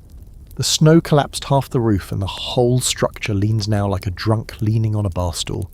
You help him lift the beams while your brother holds nails and mostly avoids hammering his own fingers. The work is slow but satisfying. You joke that it might be faster just to let the chickens sleep in the barn again. Your father gives you a look that says he remembers exactly how bad that idea was. The animals are restless. Not just the chickens and goat, but the pigs too. They root around more, snorting and pacing. The cows bellow louder and longer, the sound echoing across the melting fields. You can feel it in the ground, like the soil itself is starting to fidget. Like every living thing is turning over in its sleep and thinking, almost now, the days are longer now. You notice it in small ways, how your morning chores don't start in darkness anymore, how you can finish evening tasks without the lantern. You notice the way the sun hits the fields in a different angle, warmer, gentler, subtle, but it's steady, and it changes everything. There's a strange energy that comes with early spring. Not joy exactly, not yet, but anticipation. The kind that makes your muscles itch. Everyone in the house moves with more purpose, more urgency, like they're making up for lost time. Chores feel less like punishment and more like prep. You sweep the floors, not because they're dirty, but because you can. Because you can open the windows and let the dust escape. You start thinking about the garden, not planting yet, that's weeks off, but planning. You clear the plot of branches and old stakes, pull last year's straw mulch into the piles, rake away the leaves that froze into the soil. It smells good. Like wet dirt and buried life. Your sister brings out the seed box and you both sit on the porch sorting packets like gamblers with playing cards. Carrots, onions, cabbage, parsley if you're feeling brave, tomatoes if the sun is generous. One packet is labelled marigold. You don't remember buying it. Your sister swears it came from a neighbour who traded it for goat's milk. You agree to plant them at the edge near the fence. So a little colour, a little hope. There's scholarly debate about how early Edwardian farmers began spring preparations. Some argue the moment the frost softened, others insisted on waiting for specific signs. Certain birds, moon phases, or the feel of the soil beneath bare feet. Your grandmother claims she'll know when it's time because the air changes. She sniffs dramatically and declares, "Not yet." Still, you prepare. That night you're bone-tired, your hands are scraped, your back sore, your boots soaked through from the endless slush, but you've carved canals into the earth. You've lifted, cleaned, scrubbed, sorted. You've opened windows and let light in. You fall asleep before the fire dies, the scent of damp earth still clinging to your sleeves, the sound of dripping water echoing like a lullaby. And in your dreams, the garden is already blooming. Then one morning, without ceremony, it happens. You wake to birdsong, not a lone, confused chirp like before, but a full-throated chorus, bold and unapologetic. You lie there for a moment, barely breathing, listening to it drift through the cracked window. The sound is jarring, almost rude. You've grown so used to silence and wind and the occasional creak of the rafters that this sudden explosion of life feels alien, joyful, invasive, wonderful. You sit up and squint through the morning light. It's golden, not grey, not the weak white of snow glare or the bluish shimmer of frost, but proper sunlight. Warm and alive, It slants across the floorboards and turns the dust in the air into dancing motes. You could watch it for hours. But outside, something's happening. The snow is still there, stubborn and clinging in patches, but it's more like a memory than a presence now, dirty at the edges, shrinking, melting into streams that snake through the yard. The trees, still bare, seem taller somehow. Their branches stretch higher against the sky as if they too know the season has shifted. You dress quickly and head outside, boots squelching in the mud. Everywhere you step, the ground is soft, alive, wriggling with worms and speckled with new shoots just barely poking through. The fields look ragged, uneven, and very much alive. The goat is already nosing around the fence line, tearing into the first green sprigs like she's been fasting all winter. The chickens are scratching up worms like it's a buffet. You spot one of the pigs lying in a shallow puddle of sun and steam, making contented grunts like a pot left on a low simmer. Your father stands at the edge of the garden plot, staring down at the soil like he's about to make a speech. He crouches, scoops a handful of dirt, crumbles it between his fingers, and gives a slow nod. It's time. Everything shifts, the pace quickens. Tools are dragged out from storage, spades, hoes, rakes, most of them with the handles worn smooth from years of use, and a few replaced with branches from the ash tree when the original snapped. You oil the hinges, knock the rust off the blades, and test each one for weight and balance. Even the tools seem eager. You begin turning the soil, and it feels like butter compared to what it was months ago. Damp, dark, heavy with promise. Every shovelful lifts something with it. Worms, beetles, bits of old root systems. You catch the smell of earth and sweat and last year's tomatoes all tangled together. It smells like forward motion. The garden takes shape over the next few days. The early crops go in first, onions, spinach, cabbage, all the brave little vegetables that don't mind a cold snap. You press seeds into the furrows your sister makes, watching them disappear under soil, tiny promises tucked into beds. Your brother handles watering duty and ends up drenched 3 times before someone else takes the bucket. Your grandmother supervises from the porch, occasionally yelling corrections that no one can hear over the wind, but her smile gives her away. She knows what's coming. Even the animals sense the shift. The cows graze on whatever shoots they can find near the field's edge. The chickens start laying again, properly this time, not the sad shell-thin eggs from winter stress, but real plump ones that fill the basket fast. The goat escapes twice in one day, and you don't even bother being mad. Let her eat whatever she wants, she earned it. One afternoon you climb to the top of the hill behind the barn. It's muddy, your boots slip, and you nearly lose a glove to a puddle that tries to swallow you whole, but you make it. From up here you can see the entire valley, the fields, the tree line, and the river that's no longer frozen but roaring with meltwater. The snow is gone from all but the highest peaks. Birds swoop and dive. The sky is blue. Proper blue. Not pale or hesitant, but bold and endless. You sit there for a while, legs dangling, back warm from the sun, and feel something settle in your chest. Peace, maybe. Or something close to it. You think of the wolves, the cold, the traps, the snow that tried to bury the barn. You remember waking up with frozen breath, with blisters on your fingers, with silence pressed against the windows like a weight. And now it's all past, not forgotten, but behind you. Edwardian families mark the end of winter in all kinds of ways.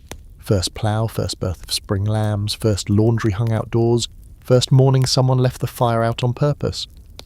Your family's marker is this: the first full day spent outside without needing to retreat, without gloves or complaints or excuses.